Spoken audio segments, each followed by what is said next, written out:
It's important. Be part of the community. Thanks for also watching on Warchant TV, the YouTube channel. Appreciate all of you that are doing just that. You, too, are supporting local, and for all of you who support the show in any way, and that includes downloading the pod later. I appreciate all of you sincerely. I'm Jeff, that's Tom. As I said on Twitter, it's at Jay Cameron Show, and here we are effing again. What a gigantic running kick to the balls as a Florida State fan that we experience this yet again. Not that we're owed anything by college football. You have to go and take that for yourself.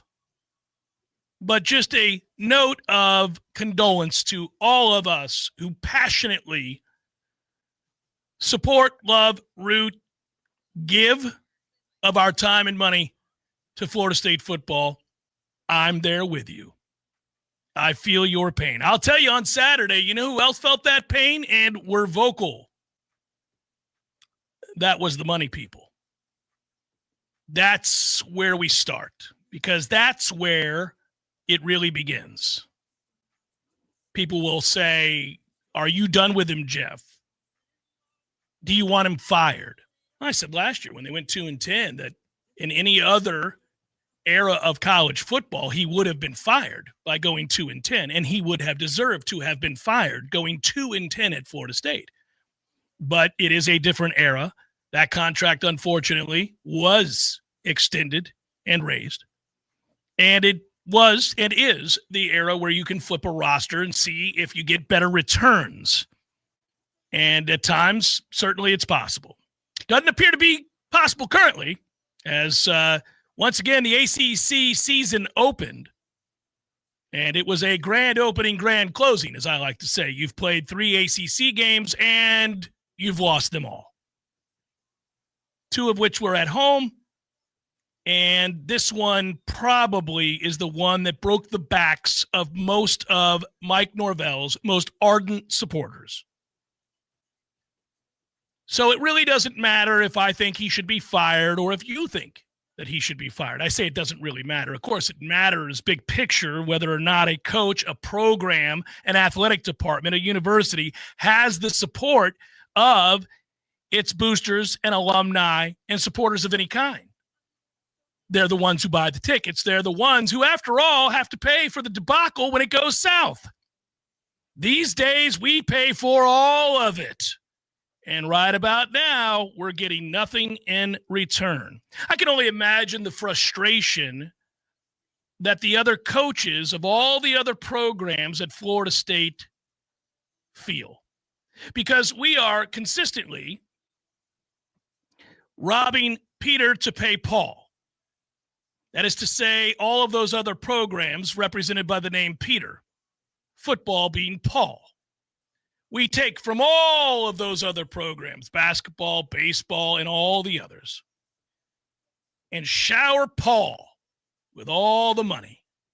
And Paul is face down in a ditch, drunk again. It's the 6th time Paul's been pulled over in the last 2 months. What are we going to do about Paul's drunk ass? What are we going to do about drug-addicted Paul? Paul is killing us.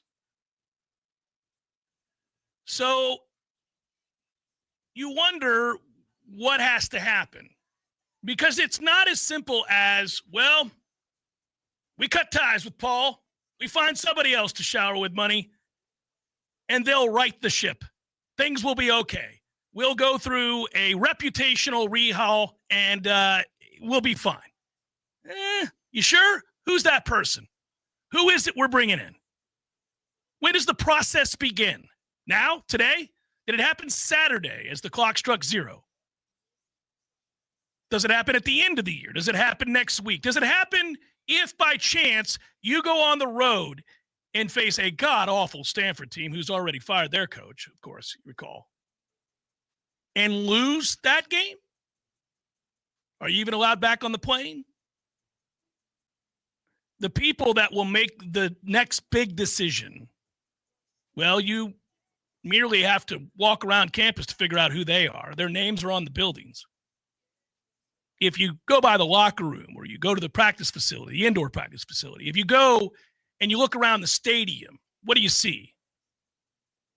Yeah, you see the people that have to decide now whether they pool their money together and get out from under this, or do they wait it out and risk becoming obsolete? Apathy sets in. Renewals, they don't happen. Stadium half empty. There's a Mike Harrell of the world from Sunstop. There is Alan Flamenhoff. There is Jim Owens. There is Brian Murphy. Yeah, look around. CEO of ReliQuest. Look all around that stadium. There's Peter Collins, who President McCullough leans on quite a bit to get some thoughts as to what should happen in the athletic department. Those are the people that have to decide. You know, the Tampa Mafia, as they're called, the big hitters in Atlanta, those are the two big-time locations of all of the money boosters for Florida State. That's where they reside. Tampa, Atlanta. Do they have a meeting of the minds in a Godfather-esque ballroom in which they sit down and decide who gets whacked and when? And who do they want to bring in? The Langford family. All of these folks are of whom I speak. Because they're the guys. And you, again, are doing a bit of a balancing act now. Now you have to figure out, is it worth it to hang on for dear life and let this year and or next play out to lessen the buyout to a palatable number? Because, of course, the retort is, well, how much are you going to save if you wait till next year? 9 million, 10 million? How much are you going to lose if you don't do it? How many people aren't going to show up? What happens to the recruiting class? What are your possibilities moving forward of bringing this guy or that guy in if you wait? You juxtaposed it with, well, have you looked at next year's schedule? You want to bring in a guy to wear that ass beating? Because we're a middling ass program right now. We're not equipped currently from a talent standpoint, certainly not apparently from a coaching standpoint, to get wins in the ACC. And if you look at that schedule, there's a lot of L's out there. These days, as a Florida State fan and supporter, you probably look at any schedule, any of them, and see a lot of L's out there, don't you? It could be like, well, there's Wake. I don't know. You feel good about the Wake game, do you? And then you say to yourself, as you ruminate on that for a moment, son of a bitch, I don't feel good about the Wake game and our chances of winning it. Should you ever say that aloud? Should you ever have in your heart of hearts a disbelief, a sense of lacking, wanting, yearning to get a win, that you know you're going to get over the likes of Wake? Should you ever have to be wrestling with that? Should you ever be sitting in the position that we are currently on a Monday asking yourself, I don't know, man. I don't know that they're going to go on the road and beat Stanford. This isn't Harbaugh's Stanford. You know, should you be in a position to where you say, well, it's an ACC game. Don't know if we can win it. And the person across from you say, well, who? Which ACC? It doesn't matter? Does it matter? Any of them. So I'm lucky enough this past Saturday to be in the Loge. And those people are obviously the heavy hitters at Florida State. They're the people that have a lot of say in what happens next. And they're, generally speaking, when you meet them and you talk with them, and their love of university certainly knows no bounds. I mean, after all, many of them had to pay $2 and $3 million to be a part of that, and $1,500 a seat. they're in the lap of luxury and they have it, but they're giving to their university. They want to support their university. They care deeply about their university. And this is currently what they're being rewarded with, which is an inferior product within the ACC, let alone nationally. But they are buttoned up, successful business types that generally don't allow emotion to get the best of them. They're analytical. A lot of them, that's how they owned businesses, sold businesses, made a lot of money. They don't let the emotions of the moment get the best of them. They gather themselves. They stay internal. They think deeply. Those people that I witnessed on Saturday late in that football game becoming vocal is a sign that we're at an inflection point with Mike. You may argue that that should have already happened or could have already occurred, but I would tell you that the moment that you wash your hands of Mike is different than when they wash their hands of Mike. They're not better people than you. They just have more money than you. And that money does all the talking. So you and I, we might say, I'm done. I'm done being a joke in the ACC. I'm done with all of the losing. And there's so much losing. I mean, at the end of the day, there's just the losing over and over and over again. You lost every single conference game you played last year but one. You won that one 14-9, if memory serves. And Farmer had a day for the ages, and the kid missed a bunch of field goals for them. So you hung on at home for dear life against Cal. And then, of course, you've played 3 ACC games this year, and you've lost all of them. There's been too much and too many reasons to have the conversation and the frustrations that follow regarding the equity that Mike once had but has now lost. I would think Mike Norvell's most ardent supporter, as I said before, is probably done right about now. Is probably of the mindset, I've tried, Mike. I like you. None of this is personal. That's true for me, too. It's not. But this is a pretty straightforward set of circumstances. The sport we love and have a passion for and seek to be great in is one that is simply measured by whether or not you win games or you lose games and how much. Do you win them at a very high rate with great consistency, commensurate to your pay? Or do you lose them with great frequency in a way that is not commensurate with your pay, in a way that should see you making minimum wage? Are you earning your money? Is the program upwardly mobile, or is it stagnant and in danger of becoming irrelevant? Those are extremes. A lot of times you might say, well, we're not quite there or there, but we're somewhere here in the middle. But we're not even in the middle right now. We're not even in the middle right now where you could have the debate. Well, I think we're going to have to really show real constraint and patience here, guys. We're playing the long game. Hang in there. We'll move from being middling to good and eventually great. You think that's happening? Problem is, if you don't, you say, okay, I'm ready to move on as well. I'm ready to wash my hands. I'm ready to go another direction. Then I say, who? Who's the guarantee? Who's the guy that you're bringing in that you absolutely know, will set Florida State straight down a path of victory in which, and let's define our terms because it's important to do so, what's the goal?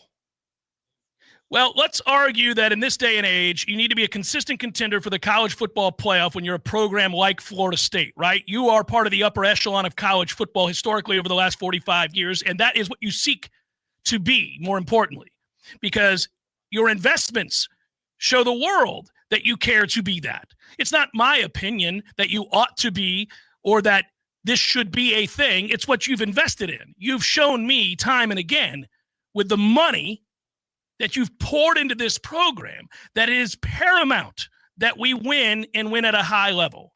That is to say, I don't expect you to win the national championship every year. That's unreasonable. But I do expect you to compete for ACC titles every year, which puts you in a position to make the college football playoff annually. Are you doing that currently? No.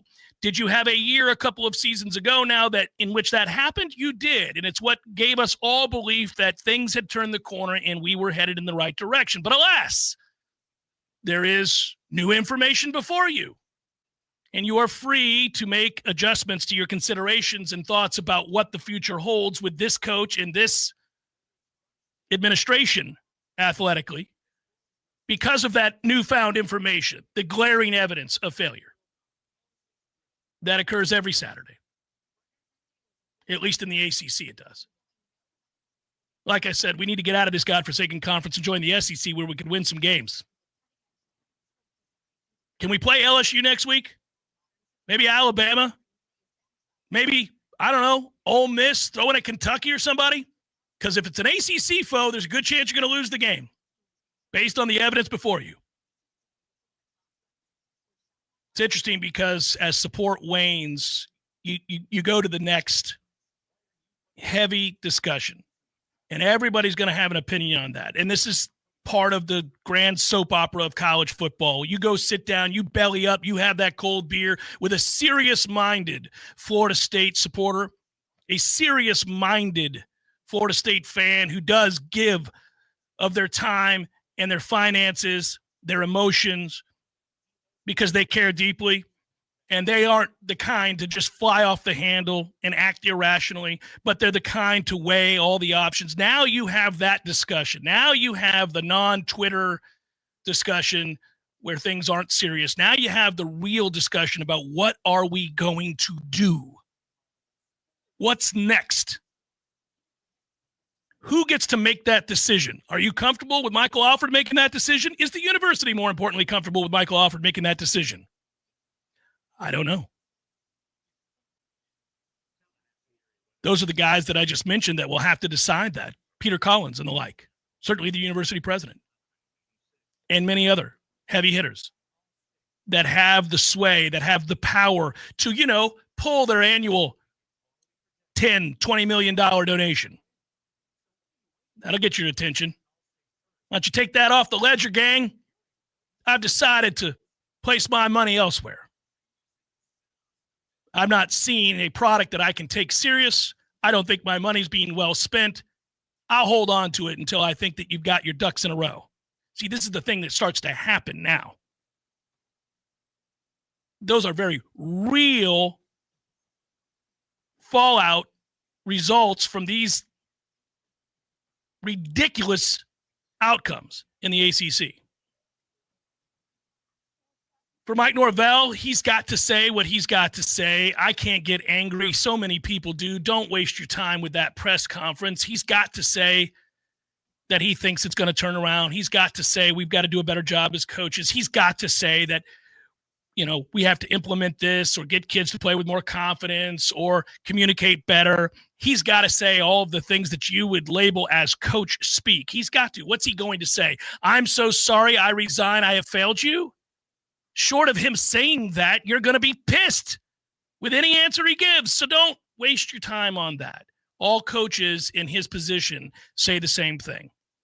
It's a play here or there. It's a moment here or there. We've just got to find a way to make that. Come on. The big picture conversation is where we're at right now. And I don't know the answer. I wish I could sit here right now and tell you, well, this is all they have to do. They do this, followed by this, and we're good to go. Get ready to go on a fun ride as this thing flips. I don't know the answer. Look at all of the programs that are going to be out there hunting for head coaches. I mean, think about it. I mentioned Stanford with Troy Taylor fired, UCLA Deshaun Foster fired, Virginia Tech Brent Pry fired, Oklahoma State Mike Gundy fired, Arkansas Sam Pittman fired, Oregon State Trent Bray fired, Penn State James Franklin. Peace out. How soon till Luke Fickell's fired at Wisconsin? Real soon. Billy Napier lost another one. They're 2-4. He may get fired, or 2-5 or 2-4. I can't remember. 2-4. He might be on his way out the door. Don't know. And there will be others. So you're in that same pool of people trying to wrestle who away? You want to say Cignetti? He's going to Penn State. He's from Pittsburgh. They're probably, if it's not Matt Rule, probably trying to get out in front of the Cignetti sweepstakes. Because that guy's got the best win of the year, and it's impossible to believe that he's done what he has, and it's amazing. Indiana has the best win of the season. They went on the road and beat Oregon on the heels of a miracle a season ago, and you ask yourself, where did this magic dust come from with Cignetti? He was at James freaking Madison. Who's that guy that we're going to bring in? You got him? You got a good handle on that? Is it Alex Golsh at USF? Because I can promise you if they hired him, nobody around here would be like, woohoo! Just as Indiana folks were probably like, who the hell is Cignetti? They know who he is now, but there's no guarantee. You look around everywhere. That guy seemed to have a good resume at the time he was hired. Yep, fired, failed. It's over and over and over again. So you really are stuck betwixt and between. And I might agree, you got to move on. But the question is to whom and when and how do you get the money? Where's the money coming from? Well, I laid out a few of the names. They'll make that decision more than you and I will. But I know in the short term, season ticket renewals, support, contributions, they all dry up. They all dry up. And you're headed down a path that is absolutely disastrous. It's a lot of heavy lifting to do. A lot of conversation that requires, I think, nuance and understanding of the big picture and who the principal players are. I feel like we could sit here together, all of us, if you're in that category of people that love Florida State, that care about Florida State, that give to Florida State, and we could do this for 4 straight hours, 5 straight hours, you and me. We're just talking here. We're just spitballing. We're just trying to figure it out. What do you do now? It doesn't – the superficial stuff is the stuff where you say, well, you just got to fire Tony White, or you just got to fire Gus Malzahn, or you just got – listen, we're having big picture conversations here. Let's just assume for a moment that we've moved on from this current collection that loses every week in the ACC. Now let's get to the bigger conversation. Florida State's at a crossroads at a very interesting time in college football, and they have just poured so much money. I mean, this is where your frustration with Mike falls, right? You say, Mike, you've been heavily funded, both personally and from a program standpoint. Look at that football-only facility. Look at it. There aren't too many in the country that resemble the beauty that is that facility. Look at the renovations done to that football stadium. They nailed it. They got it right. I was shocked, but they did. You have a top 15 NIL payroll. You have the same rev share as everybody else. You're not losing to Pitt in Virginia because you're not well-funded. So you had everything. And you dropped the ball. And now here we are. And that's why you're mad at Mike. That's why you're frustrated at Mike. It's the losing, but it's also that. You had a head start. And you've been surpassed by so many now. And you put us in a deeper hole. Hey, we can do something about that. But, and maybe it's rhetorical when I say, what are you doing? How did you do this? Damn it, Mike. It doesn't do any good. You got to figure out what's the next step, and you got to be very intentional and smart about it because, man, it's going to involve an awful lot of money from an awful lot of people. Of course, I suppose there is the other side of this. Mike Norvell could maybe remedy the entire discussion by winning out. Is it likely? No. Do you think it's going to happen? No. We'll hope, but we don't think it's going to happen. You don't believe that we're going to win out. You don't believe we're going to beat Florida at the end of the year because we're not. You don't believe that we're going to go on the road and beat Clemson because we're not. The question is, do you think we'll beat any of those other teams, the ones in which you'll be favored yet again, the same way you were by 10 points over Pitt at home, playing a true freshman quarterback? Will you win those games? Will you beat Stanford? Will you beat Wake? Will you beat Virginia Tech? It's It's tough when you can't say definitively, I know that we will. Is it beyond them to go on the road and come out some awkward-ass 10:30 Eastern time game and look dead and go through the motions and be despondent? And the next thing you know, you're texting your buddy going, we're going to lose to Stanford? Like, you can paint that picture. You can hear that. You can hear that conversation. You can see it. I sit here today and I don't think we'll lose to Stanford, but, it's not absurd to tell that story. It's not absurd to say, I'll give you a way they lose to Stanford. Ba-dum, ba-dum, ba-dum, ba-dum.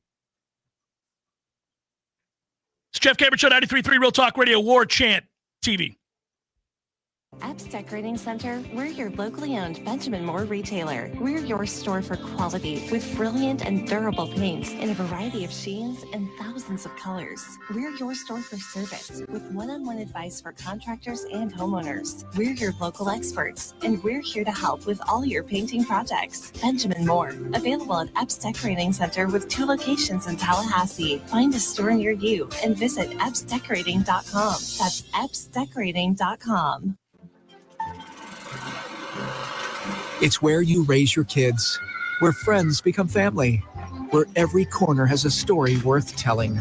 It's your neighborhood. At ABC 27, we share those stories, bringing you news that connects communities, builds pride, and reminds us we're part of something bigger. We are ABC 27, in your neighborhood.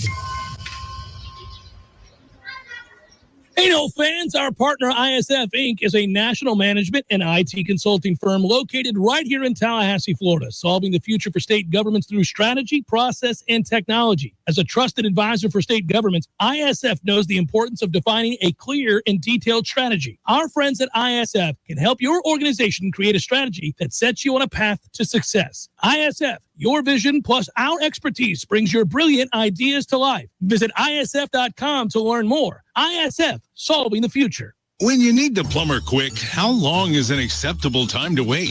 Hey guys, we really need you over here. My toddler just flushed a whole bunch of toys down the toilet and everything, and I mean everything, is backing up. 2 hours? Hey guys, just checking in. The water has reached the hallway now and it's getting pretty deep. Can you get here anytime soon? 4 hours? Hey guys, can you please hurry? Now my wiener dog is doing the backstroke over here and they're not known to be strong swimmers. Hey honey, grab his life jacket. 8 hours? Oh, so now you're here. At M&L Plumbing, you'll never have to wait long for quality, dependable service right when you need it. Our qualified technicians aim to achieve 100% customer satisfaction. And now M&L Plumbing can also be your go-to for all septic tank pump-out services. So the next time you need plumbing work or repairs, think of the name M&L Plumbing. Your local plumbing experts, commercial or residential. Give us a call, 850-575-9393, or online at mnlplumbing.com. M&L Plumbing, for all of your plumbing needs. Can we talk about the most important things in your life, your family, your friends, your home, and enjoying the time you spend together? You sure don't want to have to think about whether everybody's going to be comfortable. You want Tony Kelly to make sure everybody's comfortable. That's what Tony Kelly does, and that's what's most important for the entire Tony Kelly team. Their prompt, professional service and attention to detail, they're famous for it. Focus on what's most important to you and let Tony Kelly Heating and Air keep everybody comfortable. Stay comfortable and stay focused on the most important things with Tony Kelly Heating and Air, committed to serving you and your family with exceptional service, skilled technicians, and reliable high-quality work. Go to TonyKellyInc.com to find their full range of HVAC services, including repairs, installations, inspections, and maintenance. TonyKellyInc.com or call 850-385-3774. From the championship stage to coaching change and everything in between, Warchant.com remains your home for the best FSU football coverage in the business. Brutally honest columns and features, market-leading multimedia presence across video and podcast, the largest FSU fan community with a staff that combines for over 100 years of experience covering the Noles. When change comes, Warchant.com is your home for analysis from every angle. Warchant.com, your ultimate Seminole sports source. Sign up today. The Jeff Cameron Show is a production of the Warchant.com Multimedia Network. Check out warchant.com today for the latest news inside Florida State athletics. That's warchant.com. Now, back to Jeff on Real Talk 93.3. You don't get much of a chance, Tom, to kind of do the Miami Vice cut to credits. Phil Collins, take a look at me now playing in the background as you're staring out over the water, contemplating your professional and personal future. Because you guys have the post game to do almost immediately. The rest of us get to do that. We get to gaze out and watch the sun set on yet another loss and another existential crisis in which we say, are you effing kidding me again with this? When are we going to get it together? So when, sir, did you, after doing a nearly 2-hour post-game show, because I went back and looked to see how long you guys talked. That is incredible. You deserve like triple the pay, you and Gene, even though he owns the company. There's no chance I would be on that broken record for 2 hours. But anyhow, you do, and somebody's got to do it, and I'm glad you're the man. But when did you get the chance to come down from all of that, exhale, pour a stiff one, and say, why are we here again? What are we going to do now? And, watch that sunset. When did you do that yesterday? Did you do that before Baker Mayfield's heroics? Did you do that before the Sunday slate? Did you do it late Saturday night as you watched other teams play? When did you do it? Honestly, about the third quarter of this ball game on Saturday. Yeah. I was thinking big picture while I was watching football being played in front of my eyes, because when you see the sequence of events and you get that great field position, because Narduzzi refuses to let the half end like a clown. And you get the ball at midfield, and it's a 3-and-out, and I'm rewatching the plays. So they go to commercial. I'm like, well, what the hell happened? Well, Cromad just needs to hit that on first down, 2nd and 6, and you're getting into all that stuff. And then you just stop at some point. Yeah. And you go, stop it. It's like The Informant, one of my favorite moments at the end. Matt Damon's trying to craft another lie. I'm like, stop it. Stop. Yes. Stop. Just we're done. Yeah. And I'm like, well, but on third down, no, stop it. We're done. Just take a look at the big picture of what's happening here. And it's in real time. It's as their true freshman quarterback, who isn't Johnny Manziel athletic, is made to be Johnny Manziel. Anytime he breaks the pocket, you can't get him on the ground. Yeah, better thrower. But yeah. Oh, sure. But I'm talking about I know the run stuff. Yeah. He ran for 60 whatever yards. Yeah. And we're hesitant. And we look like we did last year, where they're caught in between and they're thinking and they're not reacting. They're not getting downhill. And it's the spiral effect. I can understand the circumstances. This is what I was thinking. I can understand the circumstances of the Virginia loss. We talked about it. I believe that still. Pitt doesn't change my opinion of what happened in Virginia, but you lost that game, and that takes a toll on your confidence. And then Miami was the better team, and I still believe that it should not have been an 11-point deficit at half. Miami was the better team, but that takes a toll. It's 28-3 to start the fourth quarter. And then you have a chance to put this game away to start the third quarter. Well, Next thing you know, put game pressure on them, yeah. Right. And then it's 21-all. You're going down. You have a chance to score a touchdown. And I don't know if there's a read option on the play or not, but the 3rd and 5 ahead of the kick that puts you up 24-21 feels like you took points off the board. Mm-hmm. It doesn't feel like you added points to take the lead. In that moment, even though you go up by 3 from a tie ball game, it feels like now you're losing. So the answer is, short of pouring the stiff one, all of that stuff was happening in real time in the 3rd and 4th quarter, and it felt like it was just going to happen. And then you sit away from it for a day. And I listened to Mike's press conference today, not for we got to do it as I listened to it as well. Of course I did. Yeah. I feel like I'm in an AD scenario here. We had our line of delineation and our date, and I feel like we're in the aftermath of the end. That's what today felt like watching that press conference. Yeah. This is weird. People will not maybe understand where I'm coming from with this. I feel for a head coach, really not just ours, anytime we've reached that place where we recognize we're on the back end, it's going downhill, and a change is going to have to be made. It's just a matter of who makes the change, to whom do you turn to, when does it happen? It's just because in that moment, there's no good answer that you can give for the repeated losses. Like, you can't, there's nothing you're going to say, especially like you can go micro or macro, but nobody wants micro after a game in which it's your 3rd straight ACC loss and you lost 10 games a year ago. Nobody cares that, well, we got to do a better job of communicating. Yeah, well, you don't. I don't. Yes, maybe that's true. Maybe it's true specific to this game that you needed to do a better job of communicating. I don't want to hear it. Nobody wants to hear that. Nobody wants to hear that. Who cares? You didn't, and they constantly don't. So I feel for them in those positions because, listen, the reporters got to ask those questions about the whys and hows of a loss and the look ahead to the next game. They've got stories to write. They've got the information they need, context, all of that stuff. And those quotes are necessary.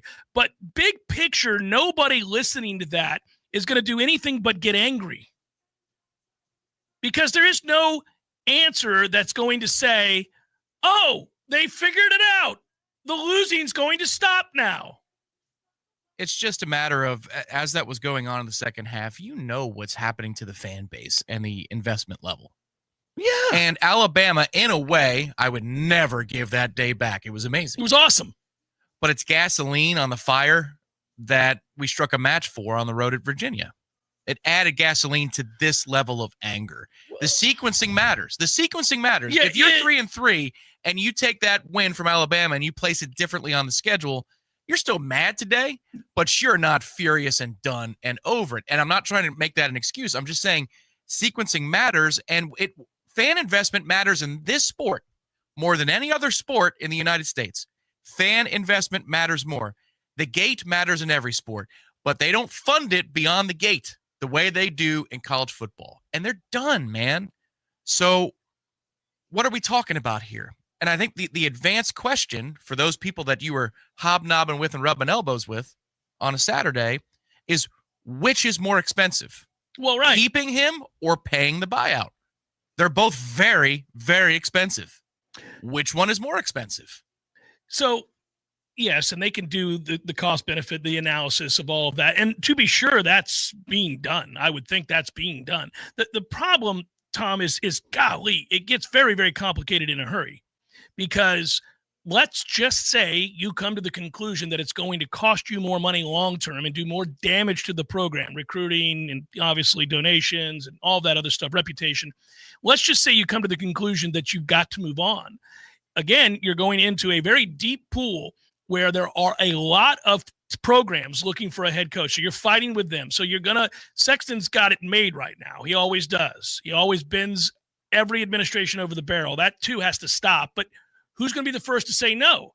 I mean, again, look around. There are coaches who were not big names doing a great job at programs, and they've built themselves into being something of importance in the coaching realm, who many people hadn't even heard of, and that aren't paid $10 million a year, right? Are you bold enough to say, I don't need a Lane Kiffin for us to win here. I don't need to go out and get the biggest name that I've got to overpay while I also pay off all these people we're about to fire. And then that way I can generate the kind of revenue and fan support that I'm looking for with a splash hire. Or do I say, okay, I'll go get an Alex Golesh from USF. I'm not saying that we're going to do that. I'm just using a guy who's having success at a lesser tier program, who's right in your backyard, who might win the American and go to the college football playoff in year 3 at USF, right? He's doing more with less. So you look at a guy like that. But I also know you hire that guy, ain't nobody doing backflips about that. They're not all going to be charged and excited about that kind of a hire. You're stuck. Maybe in this era of college football, you hire a general manager with a name and you have an Andrew Luck scenario, like what's going on with the opponent that we're about to take on this weekend. That is the figurehead, and then it funnels down. Well, and you operate more like a professional organization and say, look, we're bringing in coaches who are going to train these players. I'm the figurehead. That general manager, of course, is not going to collect $10 million a year, and we're going to deploy our resources onto the roster. That's what we're doing. We have these beautiful facilities that we have just opened. Not sure if Mike's going to be there for the ribbon cutting or not, but somebody is. Somebody's going to be there for the official ribbon cutting of this thing, and we're going to deploy resources left and right into our roster. We are a player-first program here at Florida State. That could be a path. That all sounds nice, but, in practice, you also still need to get kids to connect with that coaching staff, top to bottom. I don't know. It's not an easy question. It's not an easy question. And I hate having existential crises at Florida State football every year. It's been a decade of existential crisis with Florida State football since the Louisville loss in 2016. Yeah. More times than not. I'm tired of it. But you got to do a CBA on this and see which is more expensive here.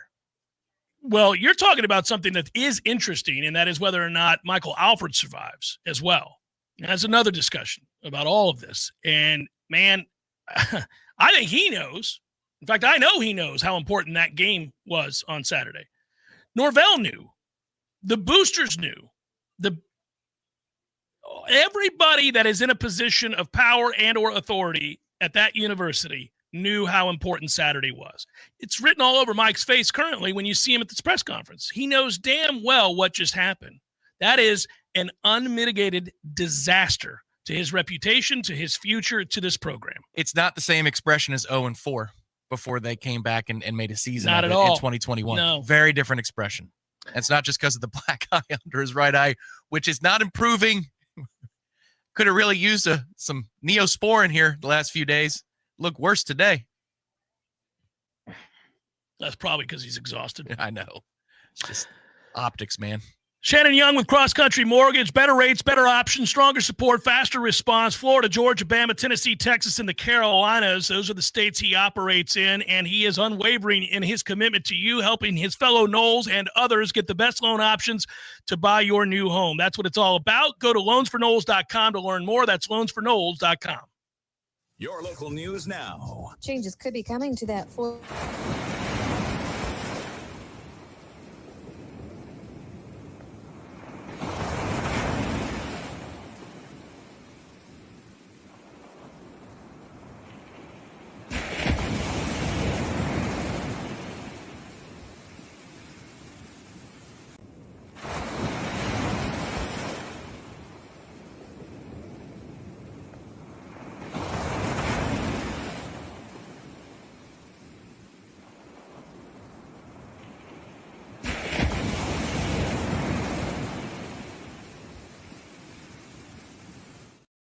Continues to unfold in Gadsden County. This is Rachel Linnea with your Real Talk 93.3 local news update, brought to you by Macklemore Systems, Tallahassee's go-to Mac store. Check them out online at macklemoresystems.com.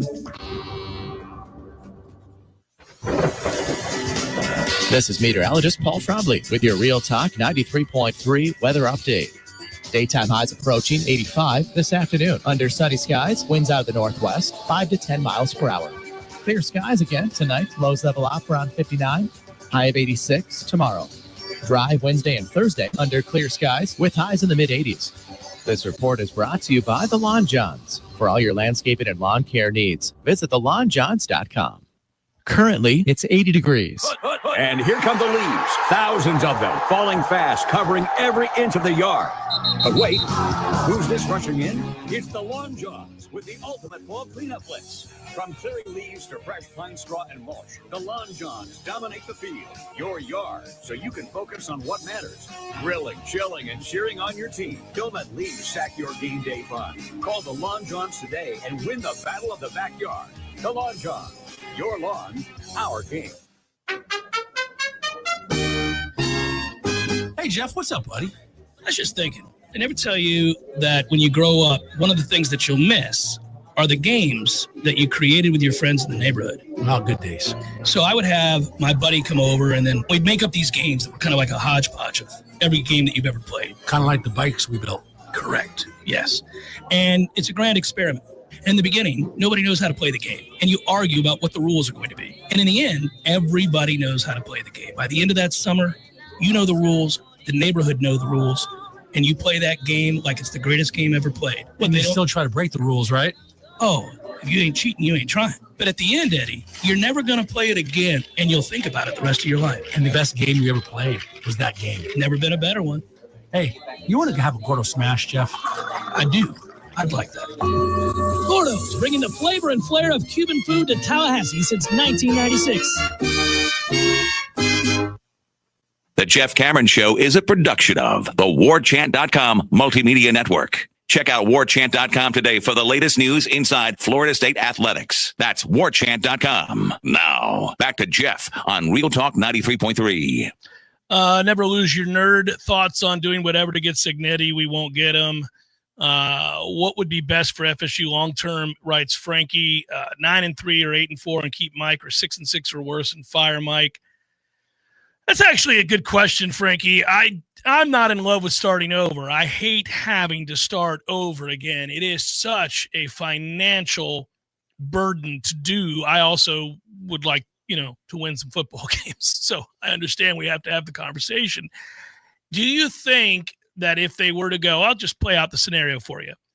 So if they go 9-3, it means that you win the rest of your games. It means you beat Clemson on the road, and it means you beat Florida on the road at the end of the year. Now, that is not going to happen, but let's just say it did for your purposes. I think there would be real momentum going into the offseason if that happened. I think you might be able to put together a decent recruiting class. And that's where I do want to start. Do you think long-term that Mike is ever going to get it right in recruiting? Because I'll tell you what sucks. What sucks is watching Virginia and watching Pitt and recognizing that you don't have an appreciably better roster than either of those two programs. That athletically, you're not superior to Pitt and Virginia. Not in a way that jumps off the page. That's a problem. You know, when Miami lost games a year ago, you could see their defense was dreadful. But you would look around and you go, man, they got a lot of good players, and I'm a little worried that this is going to come to fruition, and they're only going to add to it, which means that they were recruiting very well, the high school ranks. They were assessing and developing very well. This brings me to the other issue with Mike. This is not a very talented roster. And name the guys that he's developed and turned into really good players from the day they signed as a freshman and now are seniors, and you're saying, man, that kid really became a great player. Glad we brought him in. Ain't many. And then you got to ask yourself why. Well, he's either doing a poor job of assessing. Maybe it's Derek Ray. I don't know. But what I would tell you is that somebody's responsible for the lack of talent on this roster. And I would also tell you that he has clearly not found the guy that in recruiting you would say is akin to, Coley, when Jimbo had Coley, or any of those hired assassins that Tim Brewster, for the biggest clown that he was, he could recruit, right? Eddie Gran. Who's the Eddie Gran on this staff? Who is the guy, Craig, who's the guy that goes out and gets it done in recruiting? That is winning those wars, those head-to-head battles with the others that you seek to compete against in this state and in this footprint. Because we're not winning those battles. Hell, Napier's out recruiting our head coach on the regular after losing 6 games a year. So he has not prioritized recruiting at the highest level, and he's not enforced his, that standard to his coaches. Do you have faith that even if they were to go 8-4, 9-3, that's going to change? I think this year was supposed to afford you the belief that sets you in on the path. And so, yeah, I know what you're rolling your eyes at, which is, that's great. That sounds like an indirect pathway, inefficient. You need to go buy a roster for 1 year. Again. It's this season to provide you with juice to hit the trail with. It just got so much more expensive to keep this class together if you can do it. Think about what they did last year. It got so much more expensive to keep the few good players that are on your roster currently. Correct. And you're going to have to re-recruit your roster when the portal window opens on January 2nd. It runs to the 16th. So this is where I'm saying, what's more expensive? I know what I believe. Now, that's not a hard and fast report done by data researchers like we used to have on the show. You can actually get granular in terms of projections on contributions from every level. But I'm talking now on the expense front. In order to keep this high school class together, you're going to have to pay more. Like Mekhi Danzy, I'm sure a lot of other programs do as well. Think they're going to come calling? I think they will too. How expensive is it to keep Mekhi Danzy on this roster year over year? Chroma, Win, the Desirs. It's going to be very expensive unless you make a change. Maybe there's a chance that you pull some juice back your way. But the problem is you got to look at the calendar here. And if you're going to make a change, signing day is the Wednesday between Florida and the ACC championship, of which we will not take part. Unless they say, here again, the bottom feeder in the conference 2 years in a row. Everybody give a hand for this first quarter timeout to Florida State. We appreciate you, Florida State. It's that Wednesday before then. So if you're going to make a change, you have to do it soon. They're not going to do that.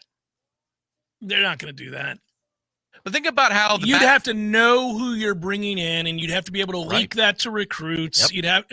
And you'd need a lot of cash up front. Once again, from the battle's end, huge influx of cash, because it's going to have to be more than rev share. That's what they did last year. That's how we flipped as many guys as we did to recover from the 50s and be in the top 20 in a recruiting class, we had to overpay for Chromo and to keep Win and all the other guys that we got to flip at the 11th hour.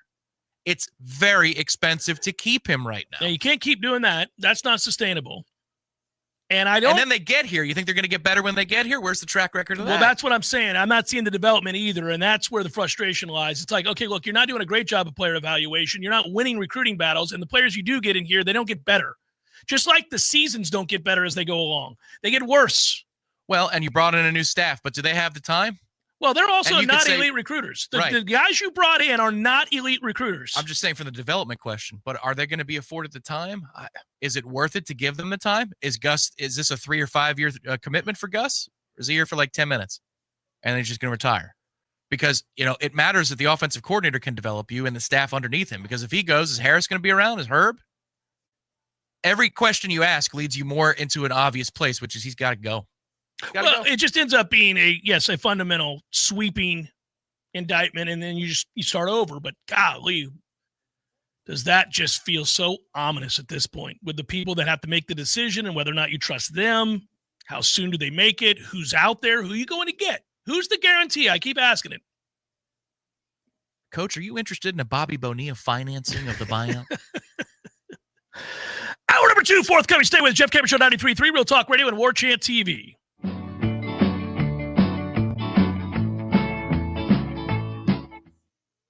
Sluggish? Wake up your body the right way with Vigor. The all-new Vigor Cold Plunge Tub from Hot Spring Spas is now available exclusively at Pinch a Penny Pools and Spas in Tallahassee. Boost circulation, reduce inflammation, sharpen your focus, and more. Elite athletes do it daily, and now you can too. Experience the power of cold therapy in your own home. Come see the Vigor Cold Plunge, available only at Pinch a Penny on Capitol Circle Northeast and Greer Road. Your gutters aren't going to clean themselves, and this October is your one shot to get it done free. Call Gutter Solutions and Waterproofing before the month runs out, and your gutter cleaning costs you absolutely nothing. No obligation, no purchase. Just clean gutters before the next storm rolls in. But hurry, October's ticking away. Go now to guttersolutions.net. That's guttersolutions.net. Or call today. Gutter Solutions and Waterproofing. With us, it's personal. T-Spark Enterprises, roofing and construction services. T-Spark Construction.com. We conquer all peaks. We fix those darn leaks.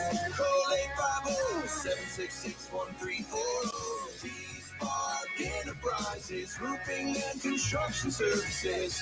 T-Spark Construction.com. License number CCC 1331204. Hey everybody, this is Shannon Young with Cross Country Mortgage. Been in the industry now for 22 years. I just made the move over to the nation's largest retail lender, Cross Country Mortgage, here to serve you in 7 states, including Florida, Georgia, Alabama, the Carolinas, Tennessee, and the state of Texas. Here to offer better service, better rates, and if you are thinking about buying or if you've been on the fence and been waiting to call me, now is the time. You can still find me at loansforknowles.com. That is, again, loansforknowles.com. I've helped thousands of fellow Knowles get into their dream home, and I can't wait to help you get into yours. Give me a call today. I'm at 954-369-6171, or go to loansforknowles.com. Again, that's 954-369-6171, and that's loansforknowles.com. Equal housing lender. NMLS number 373031. Love to compete on the dartboard? Then it's time to head to the CP. The Corner Pocket Bar and Grill is Tallahassee's premier dart bar, featuring steel tip boards and soft tip internet play. The Corner Pocket hosts leagues and tournaments regularly. Just check out their social media to find a time that works for you. And in between games, grab a pint and a bite in the cool AC, or enjoy yourself outside on the deck. Whether you want to catch a game or start one of your own, the place to be is the Corner Pocket Bar and Grill, 2475 Appalachie Parkway. Tallahassee loves the Corner Pocket. Coming up next, more of the Jeff Cameron Show. Live and local on Real Talk 93.3. WVFT, Greta, Tallahassee. Your sports flash update on Real Talk 93.3 in Tallahassee. NFL football from Sunday. The Tampa Bay Buccaneers get an impressive win over the 49ers, 30-19, as Baker Mayfield throws 2 touchdown passes. He also had a scramble late in the game that really helped seal the win for the Buccaneers. It was quite the day for him. 17 of 23, 256 yards. The Buccaneers at 5-1. They are going to play a week from today when they match up against the Lions coming up next Monday night. Elsewhere in the NFL on Sunday, the Jaguars, they end up losing to Seattle 20-12. They'll take on the Rams in London next Sunday. And the Dolphins lose to the Chargers 29-27, falling to 1-5 up next. They've got a game against Cleveland. This Sports Flash is presented by Progressive. Bundle auto and home, renters, or condo insurance and save with Progressive. I'm Matt Pauley on Real Talk 93.3. Workdays can be unpredictable, but your workwear shouldn't be. With the Cintas Apparel Plus program, you'll have freshly laundered garments for everyone on your team delivered every week. Cintas has workwear for just about any job imaginable, with high-performance fabrics and an uncompromising fit that stretches and moves with you. Don't leave looking and feeling good to chance. Visit Cintas.com. Oh, I'm ready! And get ready for the workday. Remember when they used to ask, what do you want to be when you grow up? At Bank of America, we ask every day, what would you like the power to do? When you work here, you help build businesses, inspire communities, and forge legacies.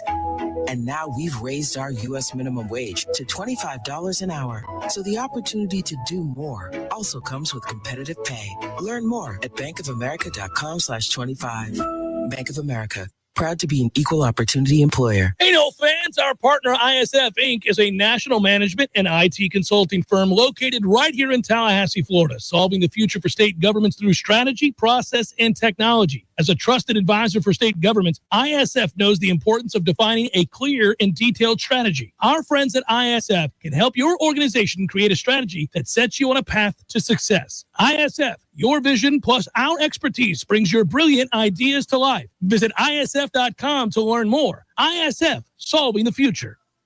Budget Blinds of Tallahassee is your local window covering experts. They do it all: blinds, shades, drapery, shutters, even home automation. And they'll be there with you from the design to the measuring to the installation. Budget Blinds is with you every step of the way. Hello, I'm Gary, the local owner of Budget Blinds of Tallahassee. Let us help you with your unique window treatment needs. Call us at 668-4835 for a free in-home consultation or find us online at budgetblinds.com/Tallahassee.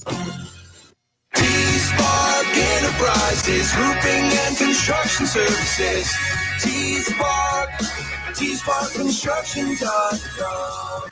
We conquer all peaks. We fix those darn leaks. Call 850-766-1340. T-Spark Enterprises, roofing and construction services. T-Spark Construction.com. License number CCC 1331204. Pay-per-view fights can ring up big bills, especially since in the Octagon there is one every few weeks. That's why the Seventh Hill Tap Room right downstairs from Corner Pocket Bar and Grill carries every single fight. Plus, unlike most pay-per-view bars, there's no cover charge. And drink specials too, like $3 select domestic beers and more. And if you enjoy international soccer, Seventh Hill opens early. $2 mimosas on Sundays, anyone? The Seventh Hill Tap Room, 2475 Appalachia Parkway, just downstairs from Corner Pocket Bar and Grill.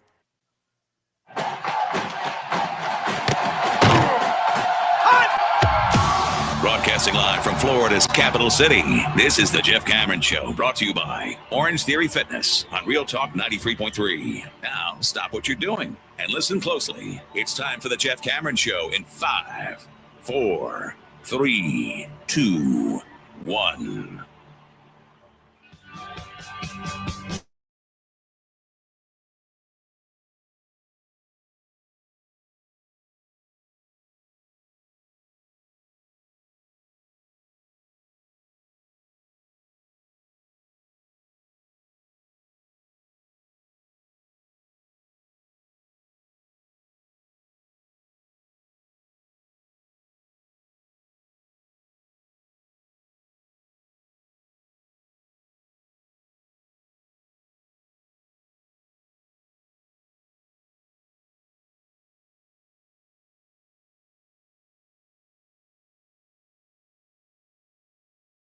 sometimes cathartic, sometimes angry, sometimes measured conversation about what has to take place next in the midst of another 3-game losing streak, which is absurd. I know our cohort and buddy Corey Clark pointed that out in the post-game wrap with Ira, who will join me, Ira that is, this hour. Florida State, Mike Norvell responsible for 6 of the 10 3-game losing streaks Florida State's had since, 81? I mean, that's a toughie. That spiraling effect is weird. You know, I got into a conversation with somebody over the weekend who's owned companies, been successful, and has had a lot of advice over the years about leadership in general. Because I asked the question, and the question was, why do you think this keeps happening to him? You know, you have the exception of the undefeated season, but where the season doesn't play out in a way that watches the program get better with every passing game, the development gets better with every passing game, and you crescendo towards the end of the year where you're feeling very good about the level they're playing at, but rather instead you start really strong and then fall off. And or how does one loss turn into 2 losses, turn into 3 losses? A lot for this guy, right? And this person said to me, well, you know, I learned early on when I was given some authority to make big decisions within the company. So you have, let's say, 50 employees or 100 employees or even 1,000 employees later on, right?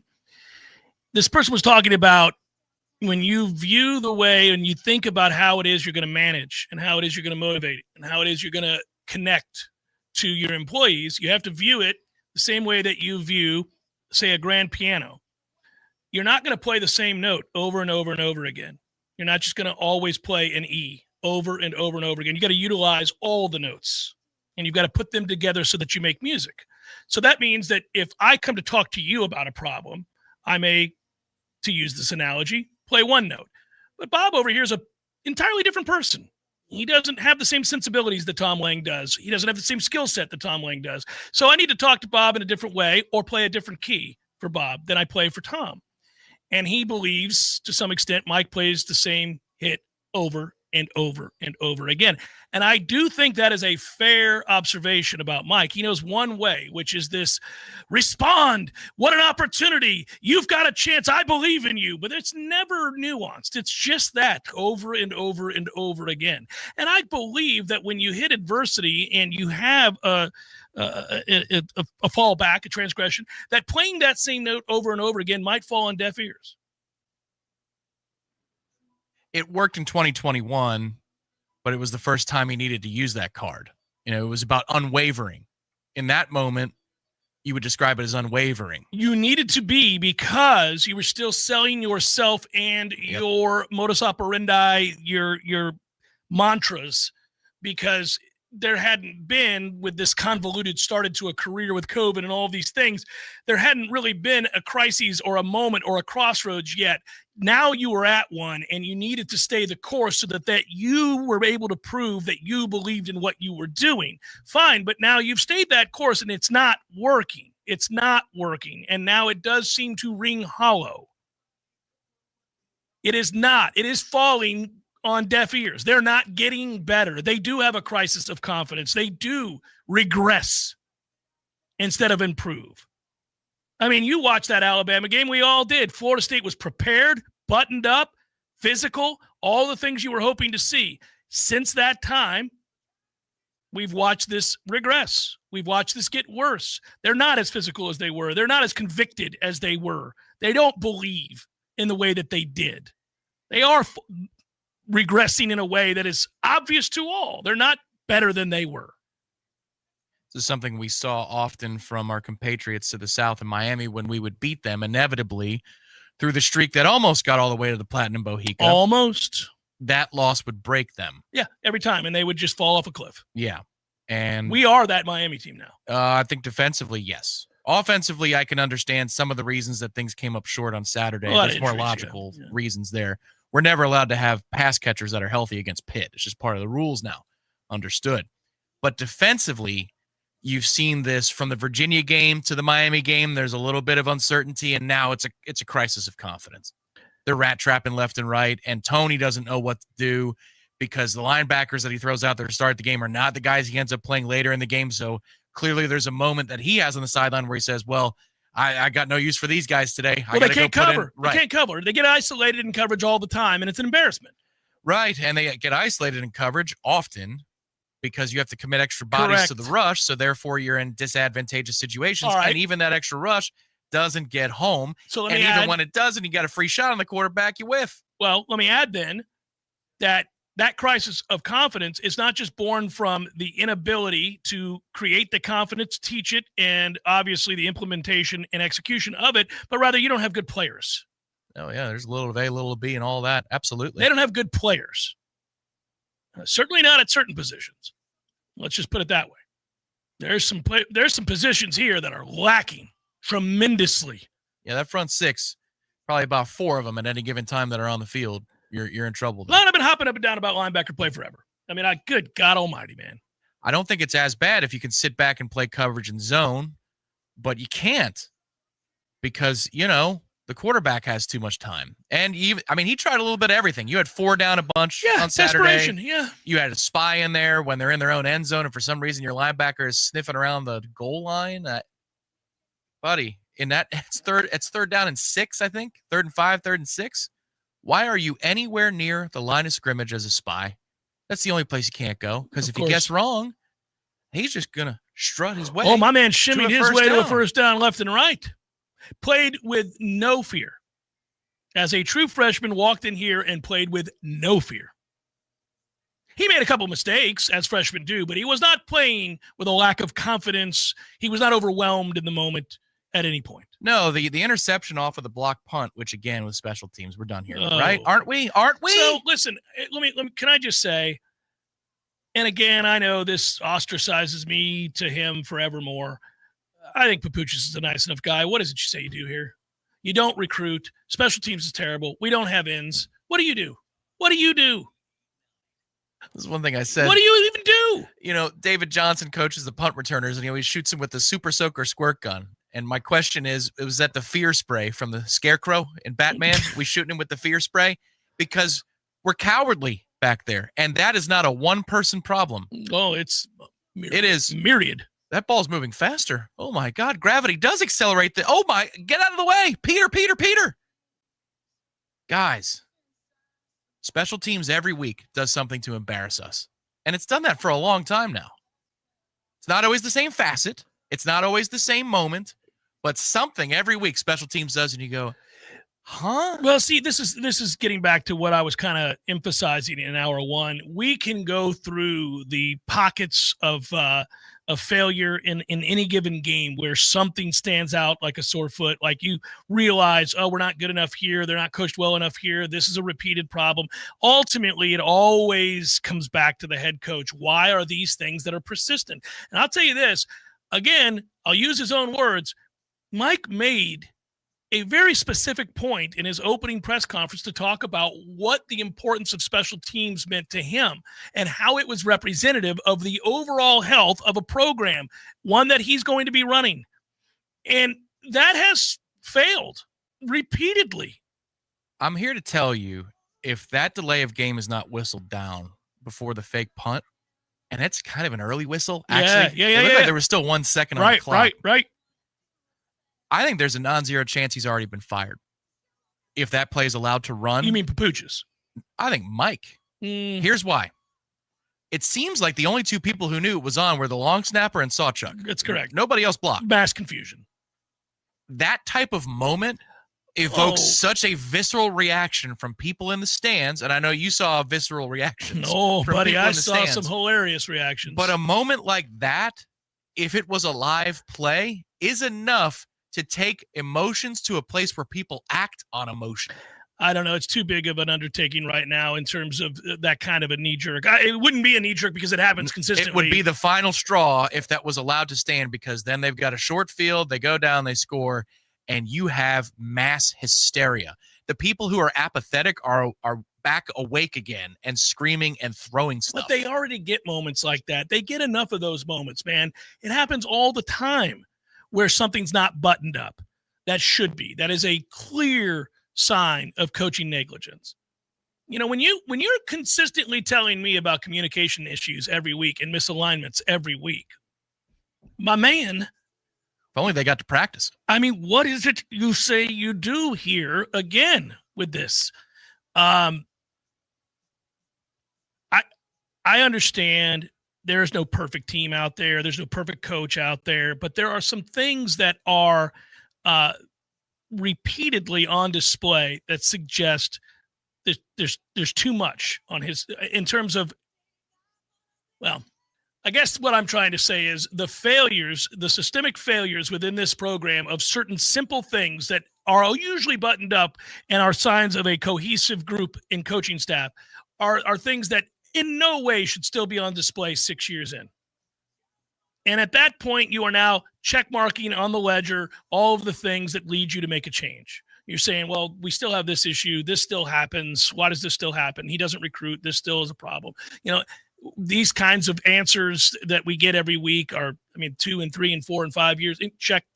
I mean, you would think things like special teams, penalties, communication would have buttoned themselves up because Mike has more time to spend on those because he's not with his nose in the play sheet anymore. Well, he brought it up in today's press conference, how pissed he is that they had personnel issues. They didn't have the right personnel on the field at times. What are you telling me, man? Right. How is that even possible? Every question we ask about, and why is this and why is that, pushes you further to the conclusion that if you've got the money, it's easier, like for my baseball team, Uncle Steve, you and your billions, go fix this. Yeah. These are people. These are fans that have to fund this, boosters that have to fund this. Yeah, I feel terrible for the fans. And in the last 10 years, they've been asked to fund the football-only facility, Willie's buyout, coordinator buyouts last year. That a lot of times they've had to field a phone call from this university. Jimbo's buyout. Do you have time for a FaceTime now? And I will tell you this. That's actually when you'll know.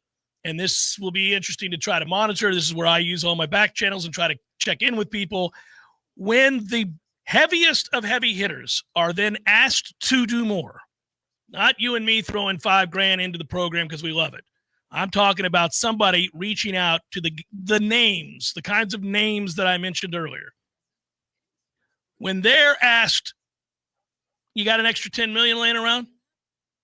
Then you know the decision has been made. That's right. Well, here's the other part of the trickle down. You think Coach Laux today is maybe calling his people saying, you're still spending with me, right? Because I know you might just have to go spend somewhere else. And this is the trickle down. It's just. I've got thoughts on that too, by the way. Again, the resentment that those other programs and their coaches must feel.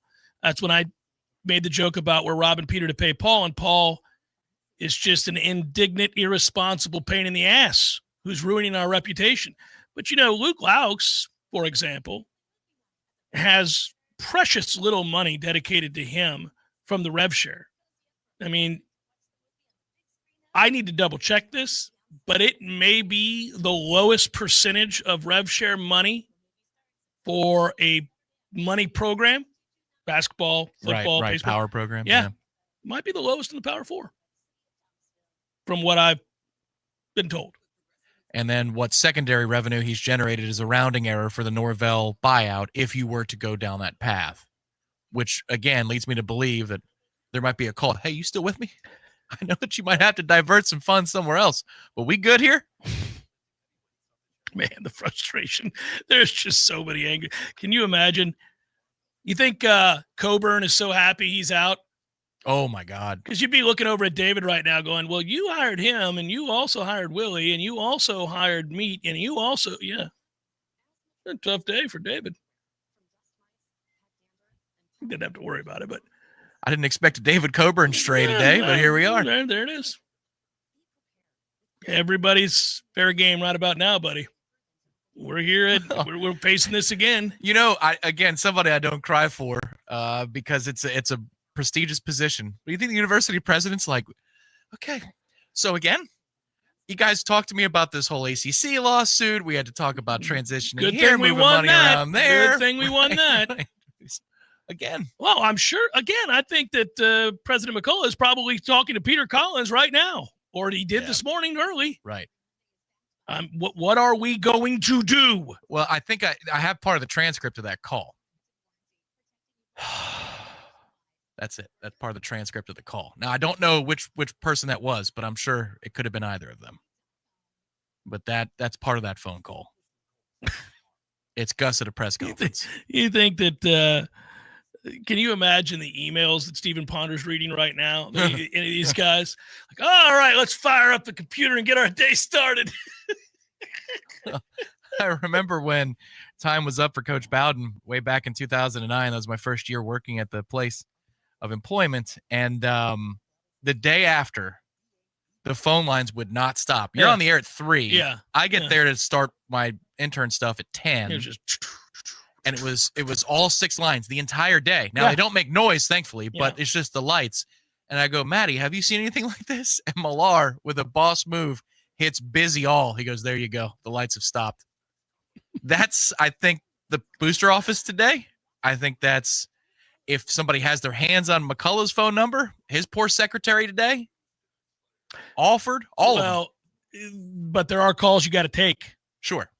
They have a different phone line. I would think. Yeah. Yeah, I don't think that Mike Harrell or Brian Murphy are waiting in line with the guy that's calling Stephen Ponder. They have the cell phone. Yes. T-Spark not only does commercial and residential roofing, but also helps with home remodeling, additions, and businesses that need updates or build-outs. Check out their website for all the construction services they provide. Multiple states to boot. I've told you that many times as well. They'll also provide for you a free consultation. T-Spark Enterprises. If you want a guaranteed win, call T-Spark for your next roofing or construction project. They conquer all peaks. That's tsparkconstruction.com. tsparkconstruction.com. Also note that license number CGC 1525336, CCC 1331204. Irashfel, Warchant.com. We'll do some conversating as we're wanting to do on a Monday. Busy one at that. Here next on the Jeff Cameron Show. What makes Paul's Termite and Pest Control the best in North Florida?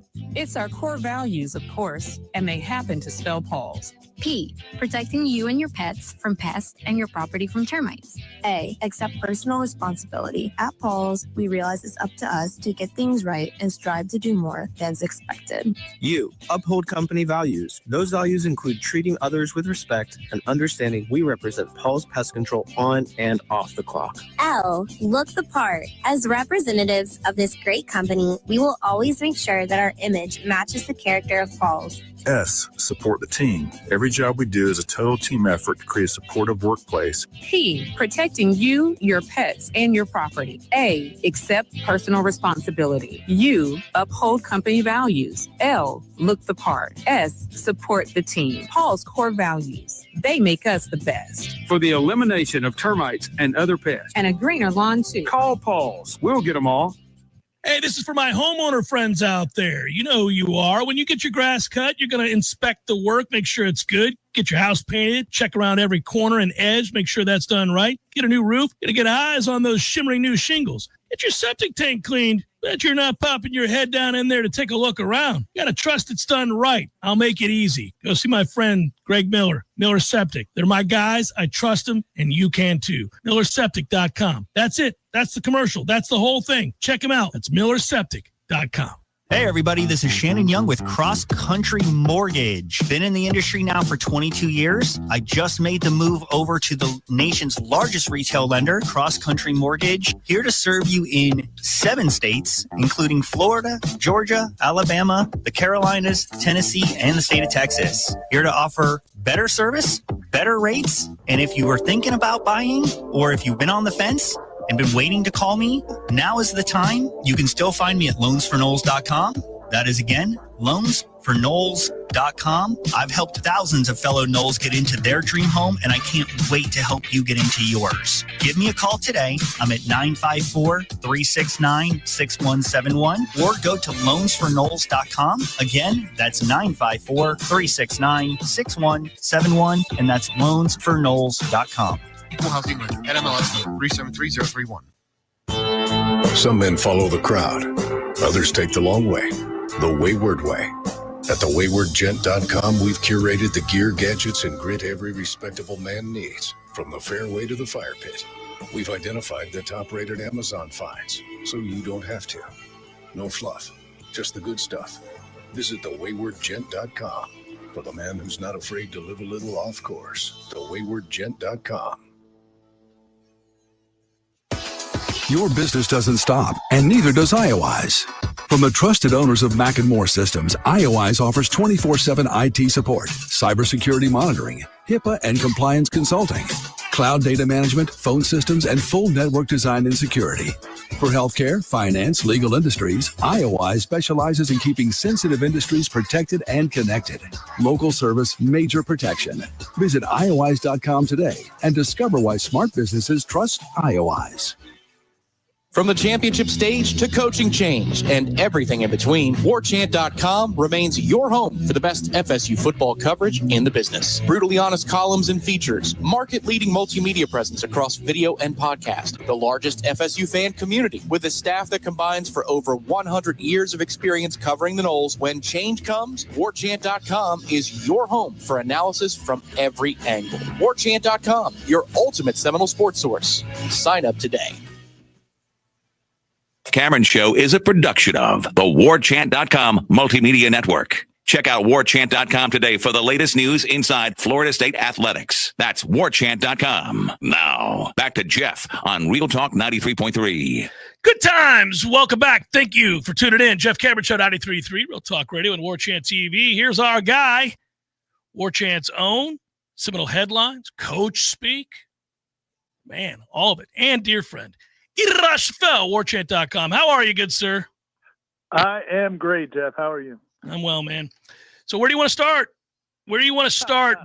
Well, I'm serious, because today is today's tough, because I think we would recognize that a lot of people in this fan base, a lot of these season ticket holders and boosters, supporters of any kind, even the most, again, as I said in the first hour, ardent supporters of Mike are now at that crossroads. You can't lose that game. We knew going in. You and I talked about it on the air together last week at this moment. We talked about it again on headlines. You talked about it on the Smash. You wrote about it. Everybody knew going in this was a game you couldn't lose, and they lost. So I don't know where to go other than, damn it, man. Yeah, I mean, I think that the question now is, unless something crazy happens, which is totally unforeseen, it seems like it's more a matter of when, if, and I don't know what the moment would be. I don't know if there has to be like one bad moment where, if it's a loss at Stanford, or if it's that'd be pretty bad, a loss at home to Wake Forest, or there's going to be some opportunities where if it goes poorly, it could happen, or if it's just going to be the end of the season, if the rest of the year just kind of goes average. But I don't think what that game did was, I think it removed any of the people that could, still try to, excuse away some of the problems. And I'm one of those people. I sat here last week and told you on this spot that I didn't like when people throw up his ACC record, because I no pun intended when I say throw up. Right. Because I felt like we lived through that, and you decided to bring him back. And once you did, I feel like you need to move on. But now you can't even make that argument anymore. It's fair game. Everything is fair game now.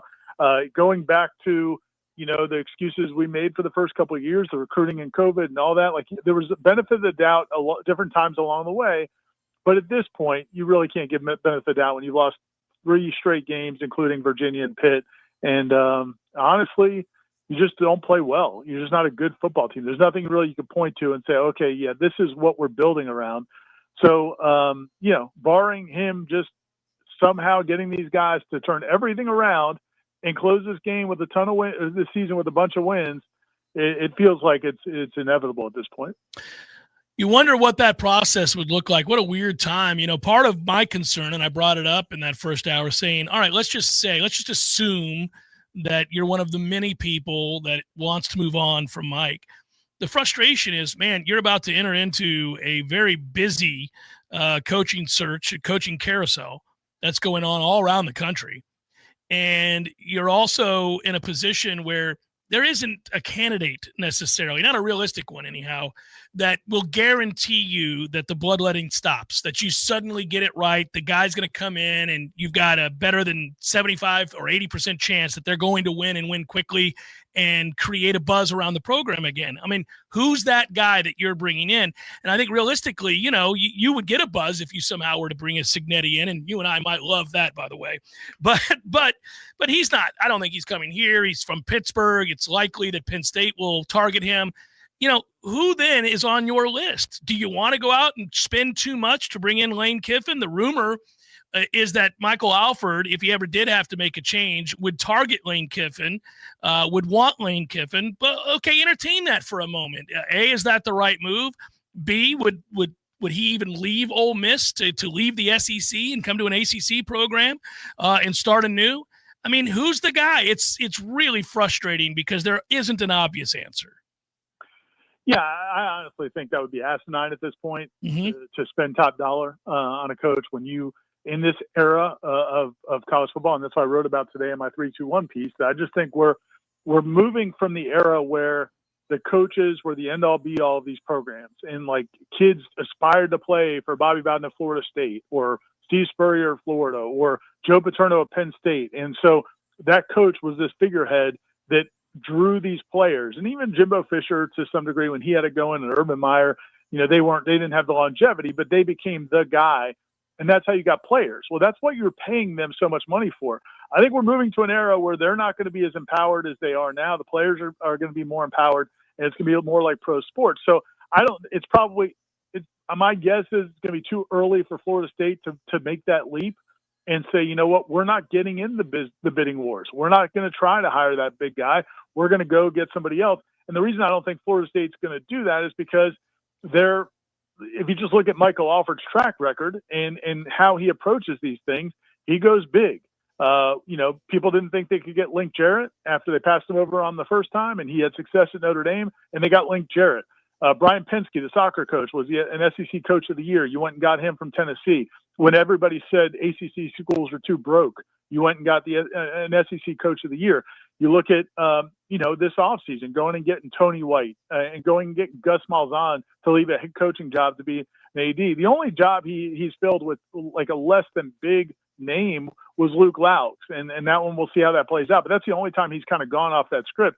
You look at the investment they've made, and he's pushed to do what they've done on facilities, to be bigger and bolder and have the prettiest toys. So I just can't see him making the leap I'm talking about. But, man, I think it's crazy. You're already leveraged to the hilt with the stadium and these facilities. Now you're going to owe $60, $70 million, whatever it is, when you add in the assistant coaches and all these buyouts for this whole staff. Then you got to bring in a whole new staff, and you're going to be a head coach, going to guarantee him, $100 million to get Lane Kiffin? I think it's asinine, but I understand that that's probably the direction, a lot of people want to go, and that does bring excitement. But, man, I don't, that's not the approach I would take. I think I would be much more measured, and whether it's the Alex Golesh or, whoever it is, I don't know who I would advocate for, but I would not advocate for just, again, throwing more and more money at a problem that just keeps getting. Well, and it's weird, too, because you're looking at a situation where if you did go huge and if you did get a big name and you could guarantee me that this gets turned around with the quickness, then you might do that. You might say, fine, I'll do it. I'll pull the trigger. But there is no guarantee. Right. Exactly. That's right. There isn't one. So I don't think I would do. I would be inclined to look at an Alex Golesh. He's right in your backyard. He's done amazing things at USF in a very short period of time. He was on Matt Campbell's staff. Matt Campbell is a guy that Penn State will give a look at. If they don't get Cignetti, they'll like to look at him. He's a well-thought-of coach. His track record is a good one. I would look somewhere along those lines. But, yeah, I don't think I'm going out and spending $100 million on Lane Kiffin. Let me ask you the other side of this. Do you think there's any chance, based on what we've seen the last few weeks and what we know, that this ends up turning around this year? Do you think they go out and win, let's say, this game at Stanford and turn around and beat Wake Forest and then win it, go win against Clemson and somehow this all gets saved? Or do you think it's far more likely that they lose a bare minimum of 2 more games? Yeah, I don't think there's anything telling me that it's going to turn around. Again, the defense, it seems like he's playing whack-a-mole with this defense. Mm-hmm. If you look at the way they played at Virginia, you couldn't stop the run. So next week against Miami, okay, we've got to stop the run. You're hell-bent on stopping the run. You stop the run. You give up a bunch of big plays. So then you come into this Pitt game, and it's like, okay, we can't give up all these big plays we gave up against Miami, so let's play this deep, high shell where you've got guys 30, 40 yards down the field, and the linebackers are close to the safeties than they are the line of scrimmage. And so that's how you end up with these, guys running wide open underneath, and you got a quarterback running for days. I mean, there are plays in that game where the quarterbacks run past the line of scrimmage, and guys still aren't triggering to come up. They're so afraid to make a mistake. But so, yeah, what would make you think that that's going to get turned around? Now, I think Gus will figure out a way to scheme up 25 or 30 points. Seems like that's what he's always going to do. But I just don't see, when you can't play defense, and this team really has not played defense since that Alabama game, it's hard to imagine where you could say any of these games are sure wins. I mean, I don't know that Stanford's a sure win. I don't know that Wake at home is a sure win. I don't, so no, I do not expect it to turn around. But, I'm sure that's what they're fighting like hell to see if they can make happen. What do you think happened? I know for people who don't know, you did write on warchant.com, your 321 column. You answer some of this, but I like to get it from my listening audience as well. You asked the question, did players and coaches get overconfident after the 3-0 start? Do you think they did? I think they absolutely did. And, you love to think that coaching staff wouldn't let that happen. But, man, I think I may have mentioned this on the show or on headlines, but, I was on the field before the Virginia game, and I just watched the way they interacted with Virginia's players, the way they walked around the field on the pregame. And I am not the Pollyanna, don't talk trash. Right. You should act like you're, above all that, and walk in with a suit and look like it's 1960s Notre Dame. I'm not that guy, but I felt like it was way too brash and way too overconfident based on one win against an Alabama team that may not have really been ready that day, and then two directional schools. So I did not like the way they approached that game, and then sure enough, they played that way. And then, they did play hard against Miami, but in this game again, it just felt like they thought they're better than they are. And I don't, and you look around this coaching staff, and you brought in some new coaches, but you also brought in some young coaches. Tony White, we all like, I like talking to him. I think he's a sharp guy. I think he's got a lot of potential, but he hasn't coached in a program that I know of that's won at a high level where there were high expectations. He's had a good career. He's done some really good things, but he and then the guys that work underneath him, like, man, there's a way you got to carry yourself as a coaching staff when you're winning games, and especially when you're beating inferior talent, that makes the players understand that they haven't done anything yet. And for whatever reason, it feels like that message was lost. If it was delivered, I don't even know if it was delivered, but it feels like it was lost. Ira, you asked questions today of Mike Norvell, and I'm just kind of curious. And I listened to it on my drive in. You think he recognizes just how desperate this situation is? Like, it sounded like it in his voice, like he knows this is just empty rhetoric. It's a weird time, man. And I heard you guys talking about this in the first hour, and I think you guys kind of nailed the situation, that nobody wants to hear the micro, but really we can't sit there and ask 30 minutes of questions. I agree. About, the big picture. He got a couple of those questions, but there's only so much he's going to say. And we do have other stories to write, and we can't just ask the same question 10 different ways.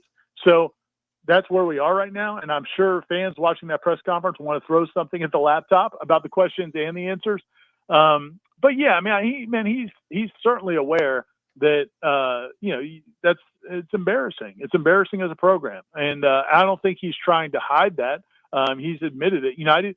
It would have been if he had come out after the game or then today and talked about how great Pitt is and how, you don't realize those teams are on scholarship too, and half the teams lose every time. That was some of the stuff we were getting from the end of Coach Bowden's tenure, and that's more insulting. But yeah, man, he has to know, and listen, man, he's got to keep fighting, and he's going to keep fighting, and his coaching staff has to keep fighting, and maybe there's a way they turn something around on these players. But yeah, there's no indication that that's going to happen, and if it doesn't, I'm sure he realizes it's going to be difficult to survive this, at least, and keep his job. He's going to be fine either way. But in terms of keeping his job, it's going to be really difficult. He can afford one hell of a beach house. I'm not going to cry.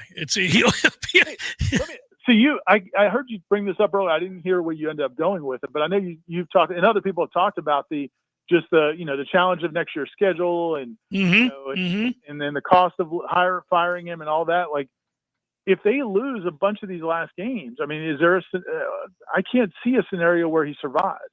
No, I would fire him. I wanted him fired last year. I did.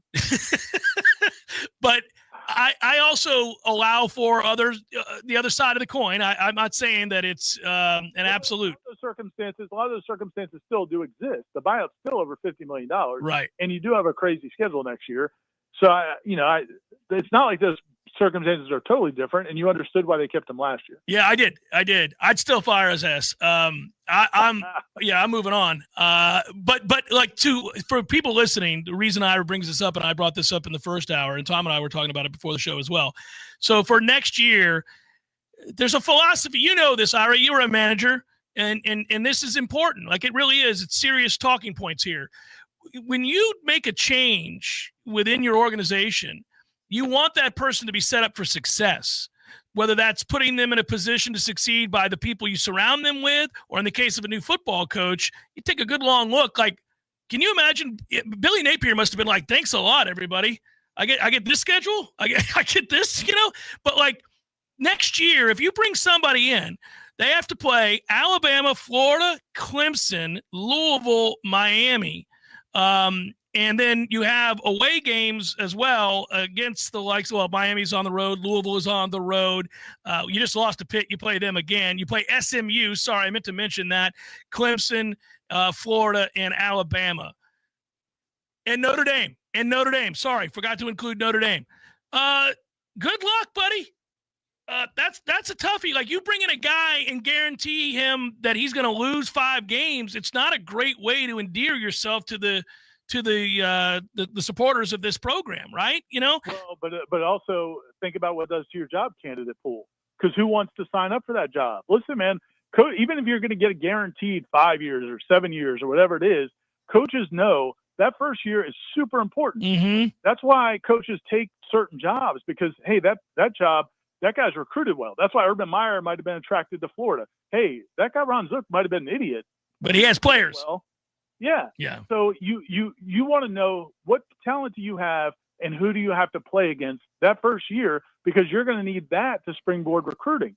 So again, that goes into who are you able to attract. And again, if you make the move, I don't think that that's enough of a reason. I've heard some people say it's so daunting that that's why you don't make the move. Well, man, I don't. If you're 6-6 or worse, you have to make the move, I think. But I do think it maybe, again, illustrates why maybe you're going a cheaper route in a less long-term contract to give yourself an out if it doesn't work out with the next guy. Because I just don't think you want to marry yourself to somebody who starts off 4-8 or 5-7. Yeah. Again, just a reminder, I pulled it back up. Yeah. You've got Notre Dame, you're at Pitt, you're at Miami, you're at Louisville, you got SMU. You always struggle with NC State. They're on the schedule again. You got Clemson, you've got Florida, and you got Bama next year.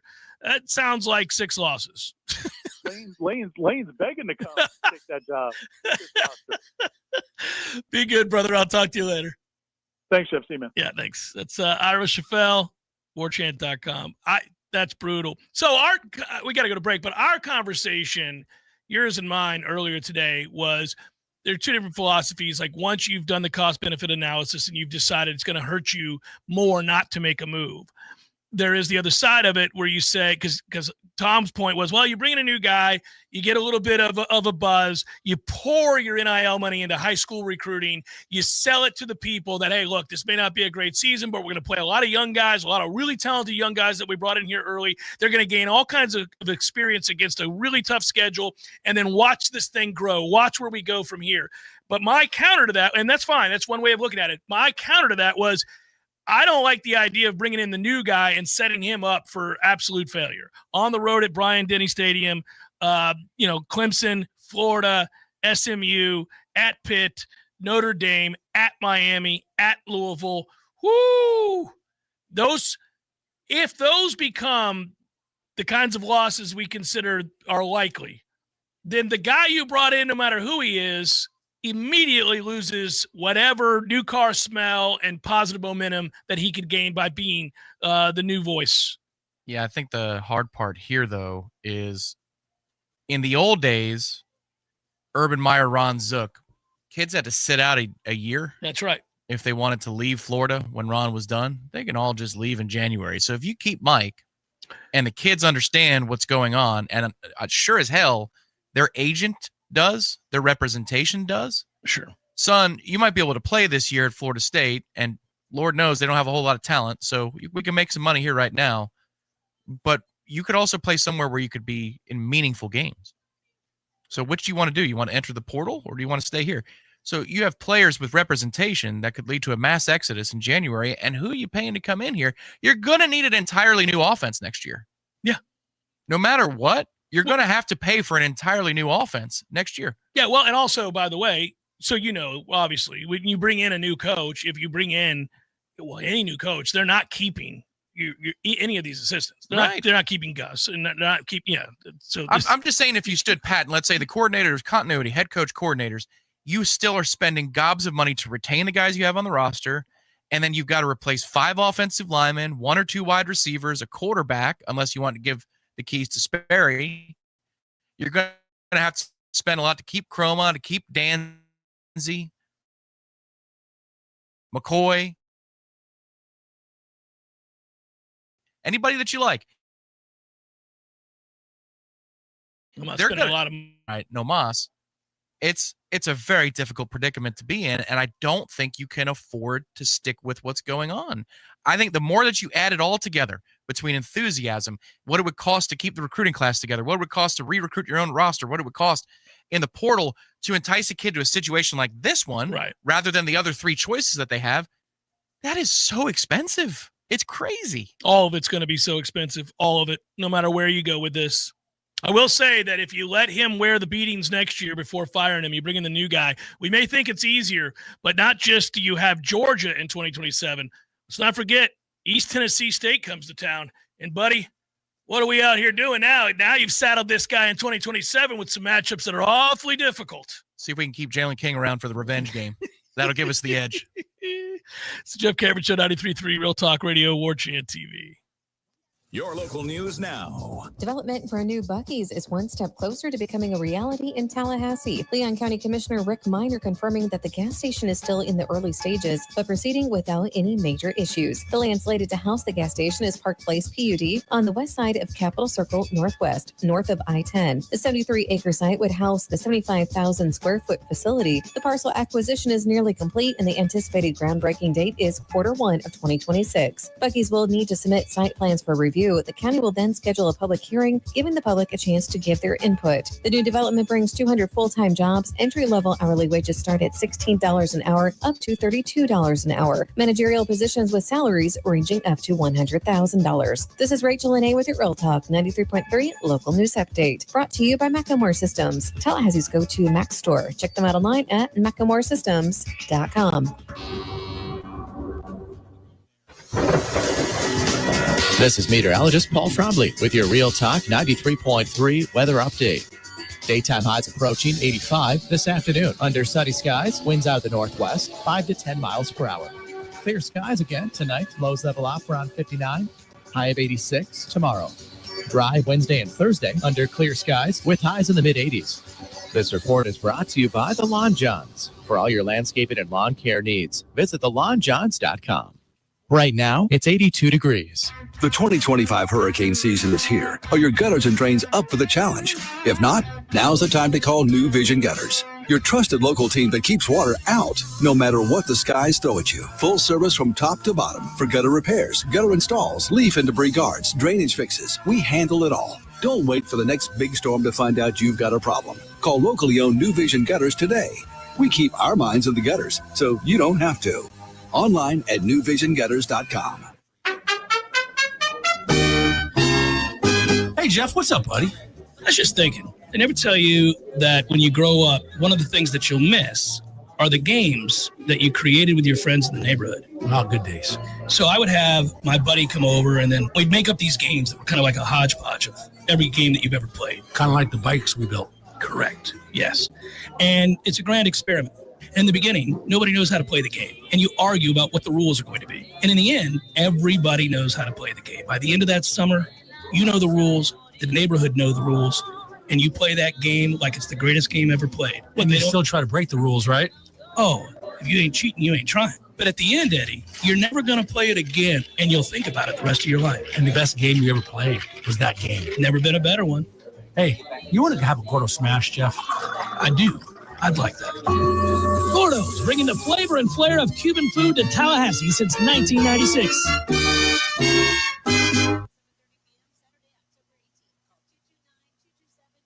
The Jeff Cameron Show is a production of the Warchant.com Multimedia Network. Check out Warchant.com today for the latest news inside Florida State athletics. That's Warchant.com. Now, back to Jeff on Real Talk 93.3. Yeah, it gets, I do find, I mean, taking into account certainly that, you know, it's real people with real families and it's real life, relocation and all that. Again, they're not volunteers. They're all paid handsomely. So I'm not going to be like crying a river over here about guys losing their job. But I always take into account that, you know, a guy didn't want to get fired. But alas, winning solves all. Losing makes the decision easy. And you just go from there and start talking about what's next. And that I do find intriguing and fun to talk about, even with the knowledge of all the other things. Do you agree with the sentiment? I've said it a couple times today, but it's just what I believe. The more that you vet this, the easier the decision becomes about to act now or to not act now. I know what you're saying about the realities and that you would have done it last year. I would have. But now, even though you're going to have to raise money, should you have the funds, let's just say that for argument's sake, that if you know that you can secure the funds or structure the buyouts such that it's not a giant haircut immediately, it's something you can spread out over time. When you ask one question about how do you fix this, three more spring up from there. You talk about whack-a-mole with the defense. How about whack-a-mole with the future of the program under Mike? Where's the answer? Yes. I mean, you ask about recruiting or the portal or the assistant coaches or the enthusiasm from the fans. It's like, well, at least he has blank. Fill in the blank. Is there something? Well, at least he has. No, what people don't like about the idea of firing Mike is twofold. It starts with the fact that he had the undefeated season. So within this mediocrity / failure is this one outlier incredible season. Now, he also had a 10-game winning season and 19 straight at one point. So you're armed with that reality. That was a thing. It did happen. And so you're holding on to the dream that it could. I would argue the portal's changed a lot since we hit home runs last. It's not operating in the way that it was then. And he gets credit for that, for seeing it, recognizing it, jumping on it, taking advantage of it. But subsequently, it's changed. So that sort of miraculous sort of find is not out there anymore. It's not going to happen. And when you take that away from somebody, the stark reality is what we have here, because that's the way the rest of the seasons look. And moreover, if we're going to look at the most recent outcomes of these games and these coaching efforts, you have the last two seasons. But even within that, there is the Alabama win. So there's this nugget, this kernel of, well, maybe. But moreover, there are all these ACC losses, and they are bountiful. They're everywhere you look. And so, no, I'm with you. I think you do move on. I would have already moved on. I don't know how it's possible at Florida State University to go 2-10. I mean, that was such a failure of cataclysmic proportions that I thought, well, you're going to have to take it on down the road, unfortunately. The other part of it, the second reason people feel a sense of reluctance, I think, with Mike particularly, besides that, those snapshots of success, they believe him. They believe him when he says, nobody cares more about this than I do. Nobody wants us to win and wants us to look a certain way than I do. Now, a coach is going to say that. I don't know if that's true. I mean, I think I care more than he does. I think you care. Now, he wants it for his coaching prowess and success and future. We all want to succeed in whatever it is we do for a living. But he, I'm sure Sam Pittman cared a lot about what happened at Arkansas. I'm sure he did. And he can do so from a booth. If if Mike cares that much, I'm sure we can get him a spot in the loge, and we could talk about 2023 while he's sitting in the loge. He can afford a spot in the loge. Sure. He's been paid handsomely. He could easily throw down the money for that. But nonetheless, there is that. People feel bad. They know that Mike is passionate. They know that Mike cares. They know that Mike appreciates FSU. that he has a real affinity for it. I think that's real. I don't think that's a lie. I think he does care. It's unfortunate. He's failed. Yeah, there it is. It's just, and where's the replenishment coming from after this year? This year was supposed to be the stage setter, and now it turns out that instead of water, it might be Roundup, and we're trying to grow a plant here. No, it sucks. Again, this can sound heartless at times. I don't really care that he cares. That's great. I'm glad you care. It's not translating into enough wins. I care more, so I'm gonna have to let you go. Yeah. Well, that donation can stand even through a change in administration because of how much you care. You can leave the money there. Yeah, we need it. Clearly, could really use it. Listen, you're gonna have plenty of our money anyway. I didn't get to the contributions this hour, and I meant to, and that's on me. I'll go ahead and do that next hour. It's funny when you start acting. It would be a fun little movie or sitcom for you and I to write. How you can create a for cause with Mike. Because you and I can be devilish when it comes to that.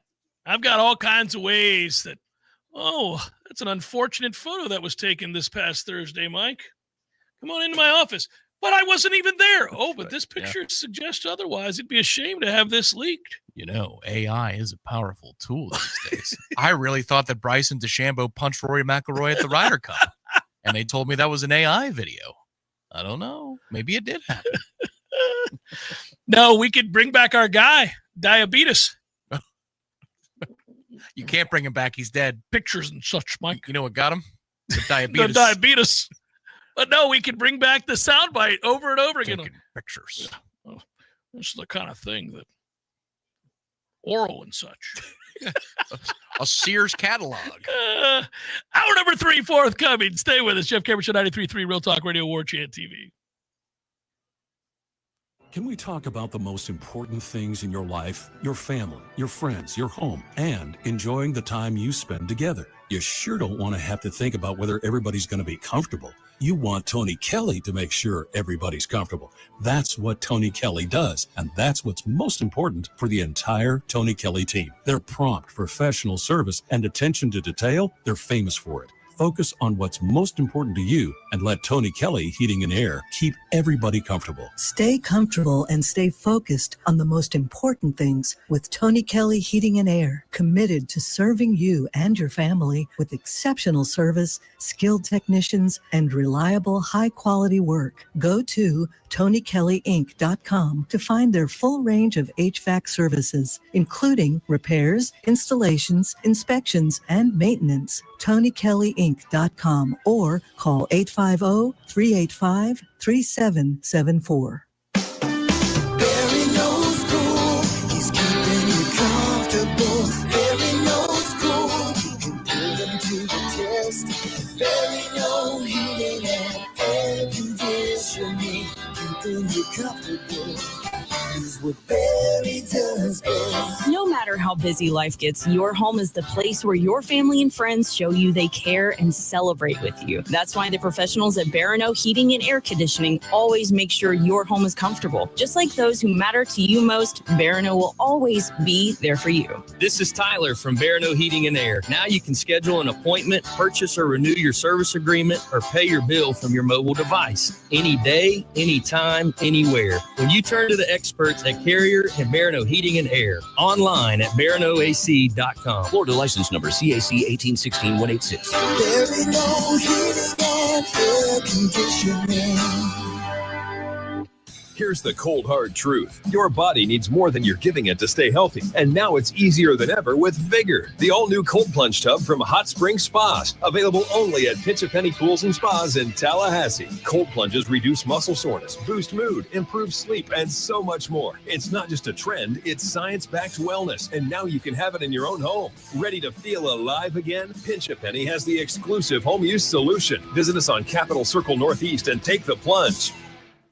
Tired of watching baseball score updates on your phone? Get off the bench and head to the CP. The Corner Pocket Bar and Grill is your home for all MLB games in-state or nationwide. Enjoy the coldest drinks, Tallahassee's best wings, and watch your team in crystal clear comfort. And if you'd like to compete, come by Tuesday nights for CP Trivia and Thursday nights for Beer Bingo, where you can walk home with cold, hard cash. The Corner Pocket Bar and Grill, 2475 Appalachie Parkway. Tallahassee loves the Corner Pocket. WVFT Gretna, Tallahassee. This is Real Talk 93.3. More of the Jeff Cameron Show is coming up next. Your sports action update on Real Talk 93.3 with all the latest odds from Vegas. Florida Gators fall at Texas A&M Saturday. They're back at the Swamp this week, laying 10 against Mississippi State, 52.5 the total. Florida State laying 17.5 at Stanford, 54.5 the total at Stanford Stadium. South Florida 22.5 point favorites at Raymond James Stadium against Florida Atlantic, 73.5 the total. The Jaguars at Wembley Stadium in London this week, a Sunday morning matchup with the Rams. Rams open 3-point favorites, 46.5 the total. Two Monday night games today. Bills laying 4.5 with the Falcons. The Commanders, a 5.5 point favorite at home with the Chicago Bears. Score $500 in rewards at the GBank First Bet VSiN Trifecta. Details at vsin.com/GBank. For more sports betting news and information, go to vsin.com. Mike Son at Real Talk 93.3. Remember when they used to ask, what do you want to be when you grow up? At Bank of America, we ask every day, what would you like the power to do? When you work here, you help build businesses, inspire communities, and forge legacies.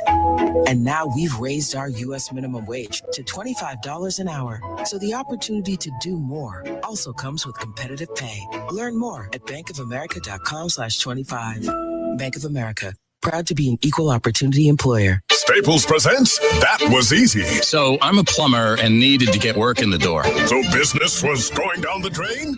I went to Staples. They printed yard signs, business cards, even flyers to leave at supply stores. But at what cost, man? Well, I saved $125 on my order, and now I'm booked solid. Boom! Back at ya. For your business printing, Staples.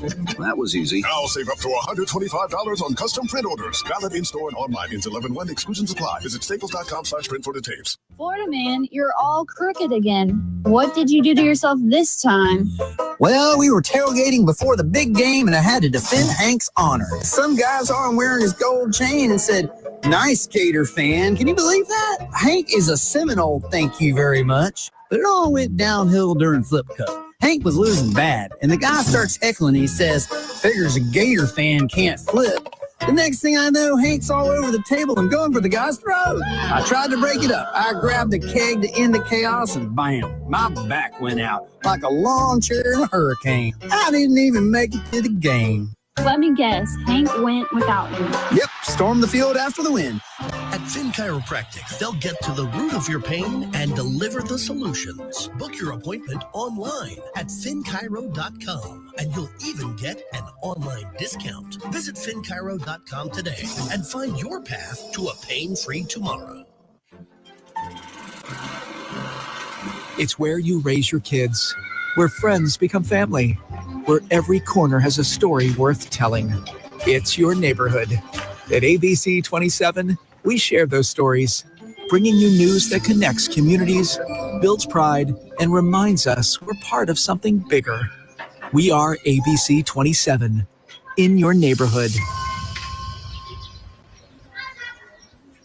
Every life tells a story. At Cornerstone Memorials, we help you preserve that story with care, compassion, and craftsmanship. Whether it's a custom headstone, a beautiful monument, or a heartfelt inscription, our family is here to serve yours. Visit cornerstonememorials.org and discover how we've helped Tallahassee families honor their loved ones for over 50 years. Choose Cornerstone Memorials because the memories of the ones we love deserve to last forever.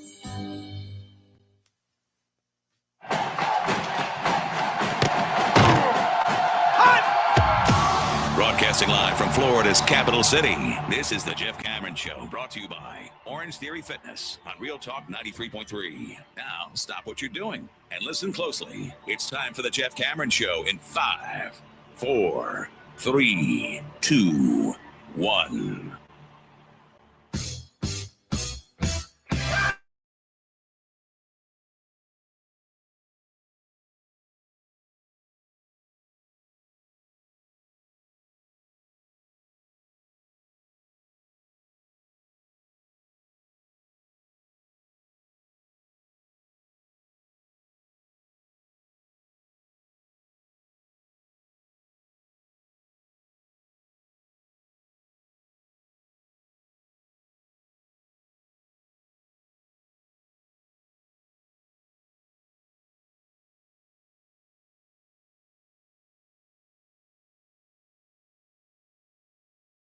agree. The only one in all of Tallahassee.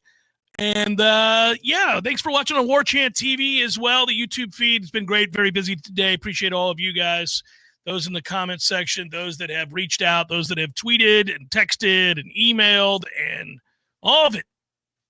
Now the conversation shifts, I think, definitively. I think that's the way we look at today. It's that you're level-headedly, surprisingly, just, okay, let's, we're moving forward here. We recognize what has to happen. Now, where do we go?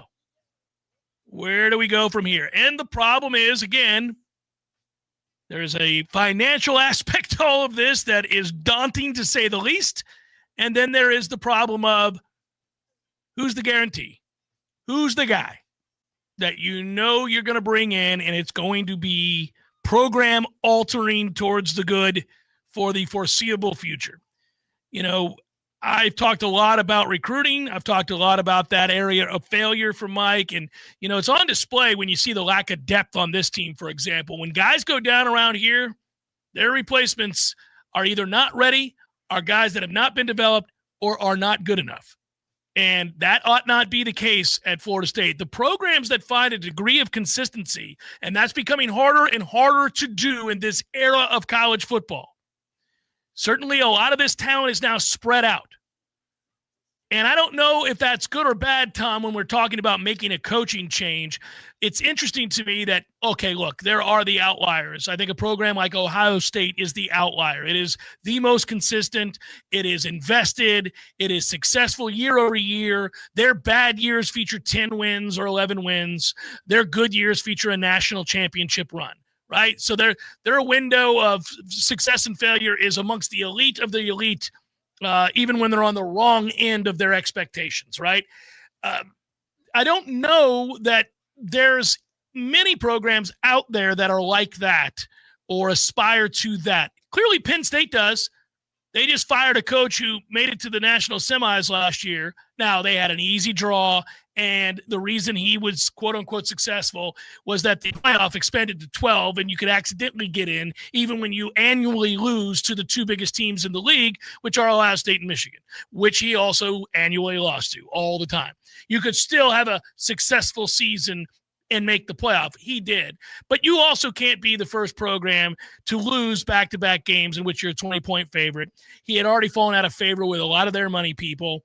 And clearly that team, for whatever reason, just a couple of weeks removed from taking Oregon to overtime, decided to quit on him. I mean, you don't go to UCLA and face a team that hadn't won a game and get beat like that without kids deciding to take the weekend off. You don't lose to Northwestern, sorry ass, the following week after doing that without kids having decided and saying summarily, we're done with you. So there were bigger problems there than the X's and O's. They have other issues. I think that administration recognized that's what those two losses meant. If I were covering that team, we'd have much greater insight into that, but I think that's an easy conclusion to draw. They have bigger issues. There's a lot of talent on that team. When you look at the draft and the projected draft for next year, there are a lot of players on that team that are going to be drafted. So they have culture issues there. They made the move. I think they were trying to be proactive and get out in front of it. They know that the whole world's going to come calling to Mr. Cignetti, who just had the biggest win of the college football season by going to Oregon and knocking that team off. What he's done at Indiana is unreal. It doesn't even seem possible. But nobody, not even the fine folks at Indiana, could have predicted that that was going to happen. It's not as if Cignetti hasn't been in college football for 30 years. He's like damn near 60 years old, if not 60-something years old. And he was at James Madison. If everybody knew he was the next boy wonder, the genius that was going to shake up college football, they would have already hired him. He was available because Indiana couldn't go out and get a real name. They had to go out and get this guy that nobody knew about, who had once been on Saban's staff, and lots of people have. But anyhow, they did, and it's worked out. They fell into it, is my point. Who's the guy that we would circle and say, that's the guy that's going to make it all better? That's the guy that when we fire Mike and dole out all of this money is going to come in and give you the kind of success we're craving. I also think you have to, and I think I know the answer to this, you go back to a program like Georgia. Now we're talking big picture college football. What are you? What do you want to be? What are your goals? Defining terms. Florida State has shown me time and again by their investment into that stadium, the indoor practice facility, the way they pay their coaches, etc., that they believe in the idea that There is a trickle down, and it begins with your football program. If your football program is elite, and if your program continually fights for conference championships, which these days lead to playoff appearances and or national championship runs, if they're that, if you want to be that, and you're all in on that, then this will not stand what you have here, right? That's what you want to be. That's who they are. That's what they want to be. Other programs, we'd say maybe that's not it.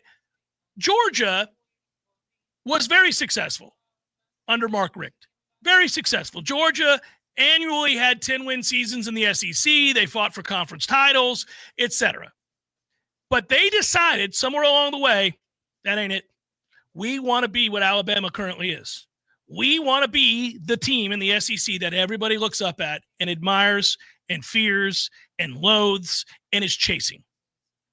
I'm tired of this 10-win nonsense. We want to be the best, right?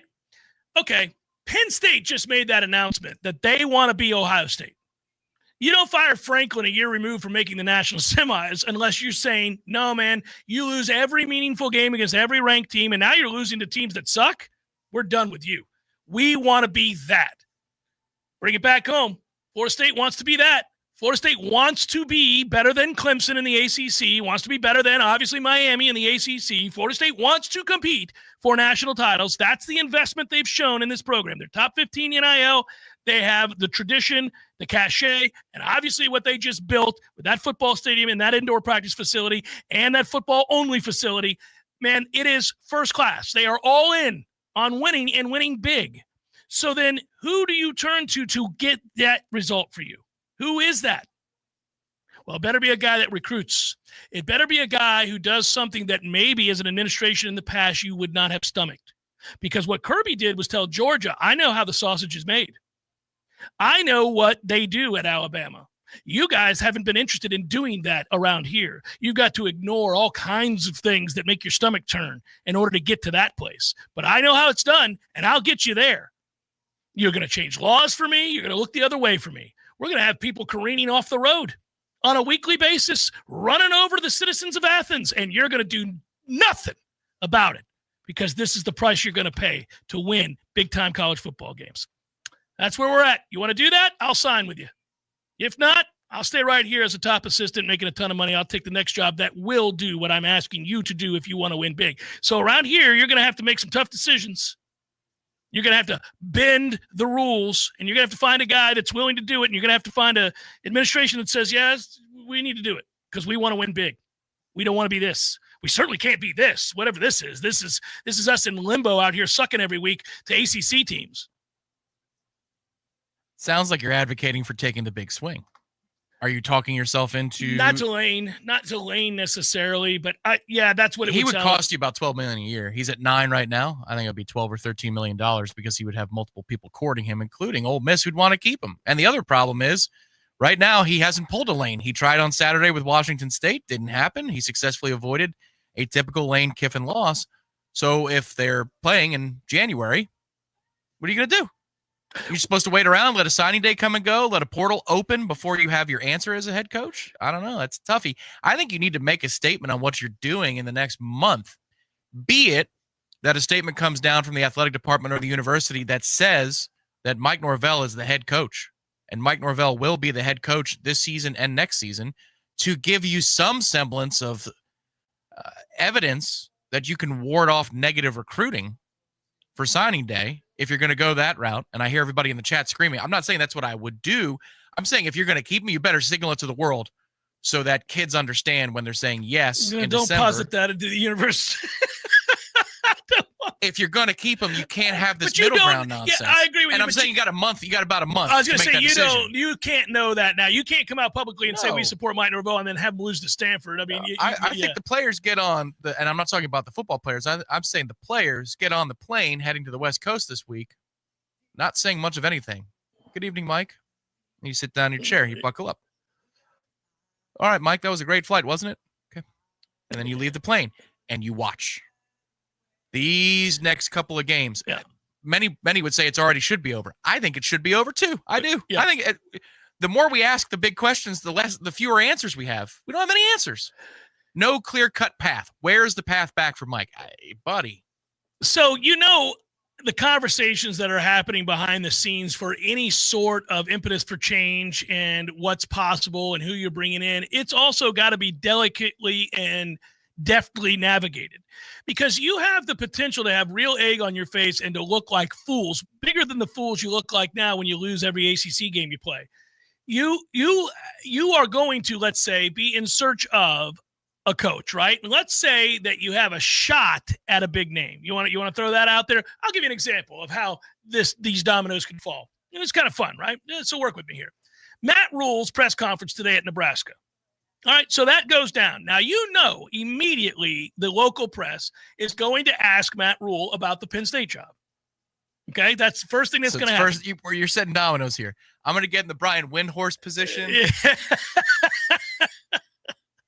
So Rule professed his love for living and working in Nebraska and trying to return the Cornhuskers to the upper echelon of college football. He did nothing on Monday to shut down the speculation that he could end up being the next head coach at Penn State. Okay, let's, for the fun of it, say that, in fact, Matt Rule, who's 50 years old, scheduled to make $7.5 million this year on a contract that runs through 2030. Let's say Matt Rule decides, my dream job has just come open.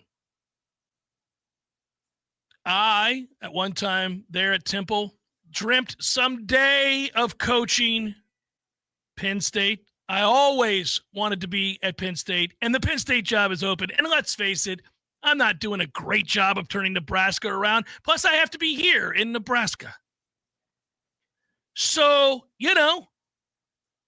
maybe I just had my dream job open up. What does it mean to us? Well, here's what it means.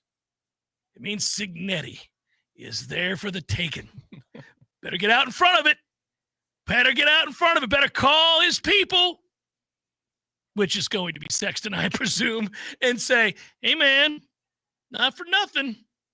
If a job like Florida State were to come open, might your boy, Kurt Signetti, be willing to sign on the line which is dotted and be understanding that you are not going to have an opportunity once you say yes to this proposition to then hear other offers that may be coming your way weeks from now, such as the University of Florida's job, or name your teams, because there's going to be a progression of coaches that are going to be fired. It's already happened. More on the horizon. You're not going to listen to the Wisconsin chatter. You're not going to take the Badgers job, not that you'd want it. You're not taking an SEC job with Arkansas. You're not going to Oklahoma State, which you wouldn't want to go to anyhow. You're going to Florida State because we're offering you the job. You're coming here, and we will Google you. Come on, Kurt Signetti. Let's have some fun with it, baby. You can win in Indiana. You can win the whole kit and caboodle here annually here. We'll do more than Google you. Yeah. So, you can have some fun with it if, in fact, Signetti's available. That call's got to go on right now. I know. I'm just having fun, but this is part and parcel to the conversation when you got a coach on the hot seat who's in real trouble now, and deservedly so. Is that the route you'd want to go? I would also shoot my shot. It would be like you reaching out to Selma Hayek, seeing her on the streets of New York or a big city. Dream come true. You got to shoot your shot. Selma. I you would don't ask, know me from Adam. I'm a sports talk show host in Tallahassee, Florida. I would be told no. And I know this is going to be a short conversation, but. Dan Lanning? No. Oh, buddy. I would ask how much it would take to get a certain man named Saban out of retirement. Yeah. Is it $15 million a year? Is it $20 million a year? What is it? What do you want? Is there a number is there not a number because you're done and you don't want to be in this stupid era of college football? $18 million a year? Because you talk about instant credibility. I would just be told no. I want to be told no before I go further, coach. And I talked to one of your former proteges for 5 minutes in SIGs. I just want to know, are you done? Because I know you got pissed off at McElroy earlier in the year for saying that you're going to be back in coaching. Was that real? Did you say something in confidence to McElroy that he broke the confidence on? Because if it's real, I just got to know, coach. 18 million?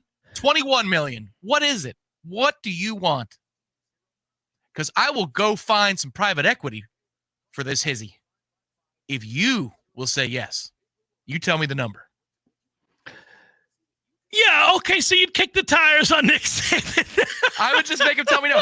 And I know, much like approaching Selma Hayek on the open streets, this is going to go. You don't know if you don't shoot your shot. This is going to be a 10-second conversation.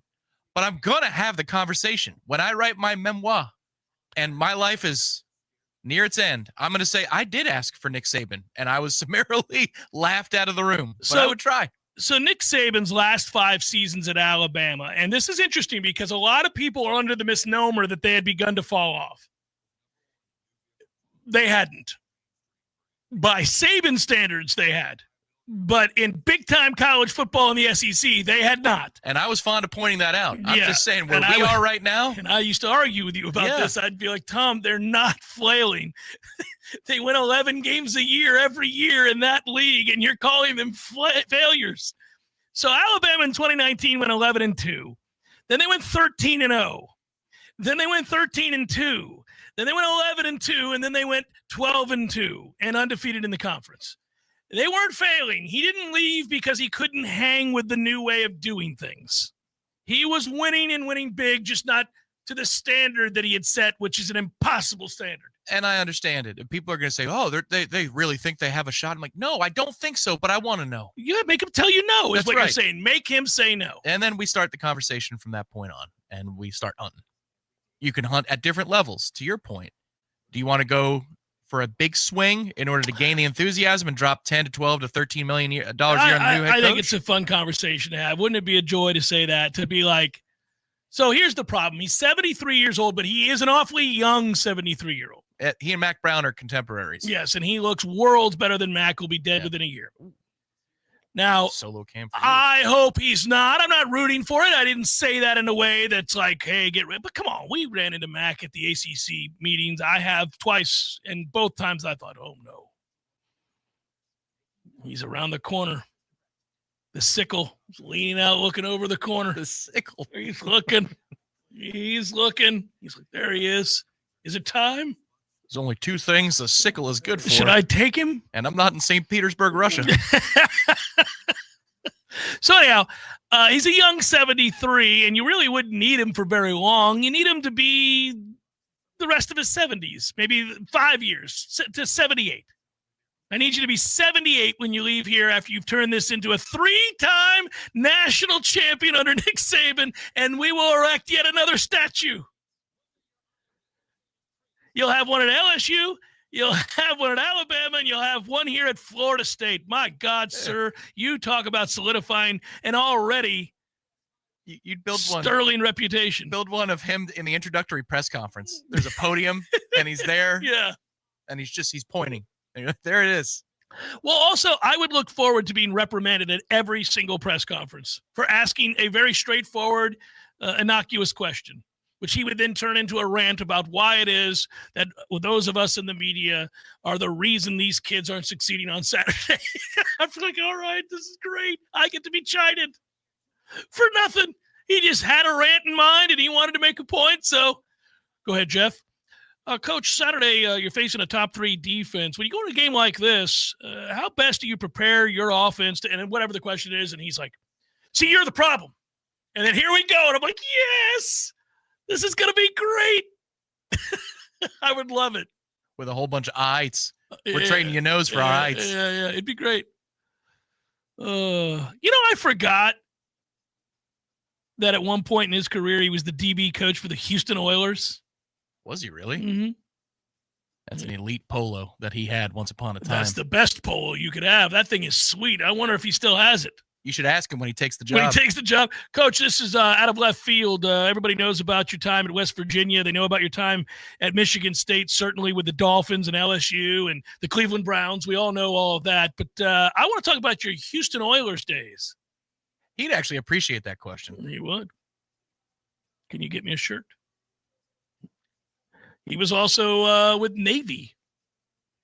Yeah, there's all kinds of weird stuff on his resume, including being a 7-time national champion coming to take over Florida State University and shakes up the college football world. Come on, Nick. You're feeling it. That coaching urge, the bug has hit you again. You can't believe the Florida State job's coming open. You were a great admirer of Bobby Bowden. Come on in. or the text gets through. It says it's been read and there's no response. Can you imagine on that front how many times he's been offered a head coaching job since he's left? Oh, every day? Every 5 minutes. Every 5 minutes. The Penn State job just got offered to him an hour ago, I'm sure. Oh, wow. Yeah. Probably last night. You're not kidding. Oh, sure. So he gets to sit around with the wife by the lake. Penn State, Florida State. Where do you want to go, babe? Do it before Gainesville offers. Let's go. The part I wanted to bring up, and I know we got to go to break, but I on a serious note, to circle back to something here, you got to be very careful, and you got to navigate this definitely, as I was saying. Tom wants to do it by offering Nick Saban the job. That's fine. I don't mind being publicly turned down by Nick Saban. That's right. But I do think it would be fun to say, A, Nick, do you want the job? And then B, immediately pivot and realize, hey man, we're not going to put ourselves in a position to be embarrassed. Lots of people are going to be going after the same 4 to 5 guys or thereabouts. And Sexton likely represents all of them. So any offer that you're going to make to anybody at this point needs to be with the understanding that you're not going to use this offer to screw me over publicly and have your guy turn us down publicly so that we just look idiotic over and over and over again. This comes with the understanding. This is the offer. This is it. That's all. There's no other yay or nay. It remains private. I'm writing it up that way. We're not doing this. We're not doing the thing where he would be interested, and then immediately call, your rival down the road or 5 other programs. Yeah, he would be interested. Yet no, we're not doing that. This is it. He would be interested. That's how I envision him. Michael, if we lose to Stanford, I will. Well, we're at a point now where I'll just echo what we're saying today. I mean, it's that's it. Hey, Griffey Knoll, again, Tom floating out Saban is equivalent to the tracking of Bob Stoops tequila bottle colors. Did you hear the preface? Did you hear? It was a joke. Yeah, man. It's a joke. God, none of us think we're getting Saban. I'm Gus at a press conference now. Yeah, just you don't get it. Shoot your shot. It happens all Mario the time. said Jennifer Garner. I like how Mario and I have similar tastes. Jennifer Garner, Claire Forlani. Mario understands. Well, Selma's better. What, are you kidding? Selma's so much better looking than Jennifer Garner. This is not a contest. Claire This Forlani, is not even a conversation. Claire Forlani is Elizabeth Hurley. I'm sure he's an Elizabeth Hurley fan, and he should be. Well, she's beautiful. And she is aged just as well as Selma Hayek has. Stop with your blasphemy. That is not blasphemy. It's crazy Take blasphemy. a look at Liz Hurley lately. You take a look at Selma Hayek. You take a look at that. I mean, that is unbelievable on the boat. Take a gander at Liz Hurley. I thought for sure it's not close that she would have no chance to age the way that she has aged. Unbelievable. It not unbelievable in the same realm as Selma. It's Selma is criminal. Anyhow. It's the Jeff Cameron Show, 93.3 Real Talk Radio, Warchant TV.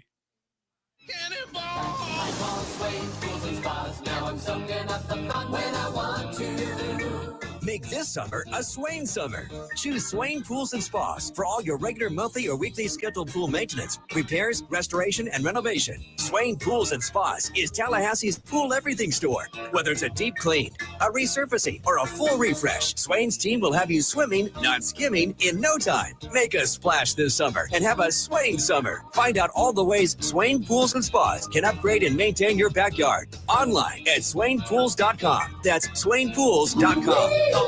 The next 3 free flow Azure spas will be available half price. First come, first served. Swain Pools and Spas. And right next to Swain Pools and Spas is Tallahassee Car Care, the only repair shop where you can take a dip while we repair your whip. Tallahassee Car Care, right next to Swain Pools and Spas.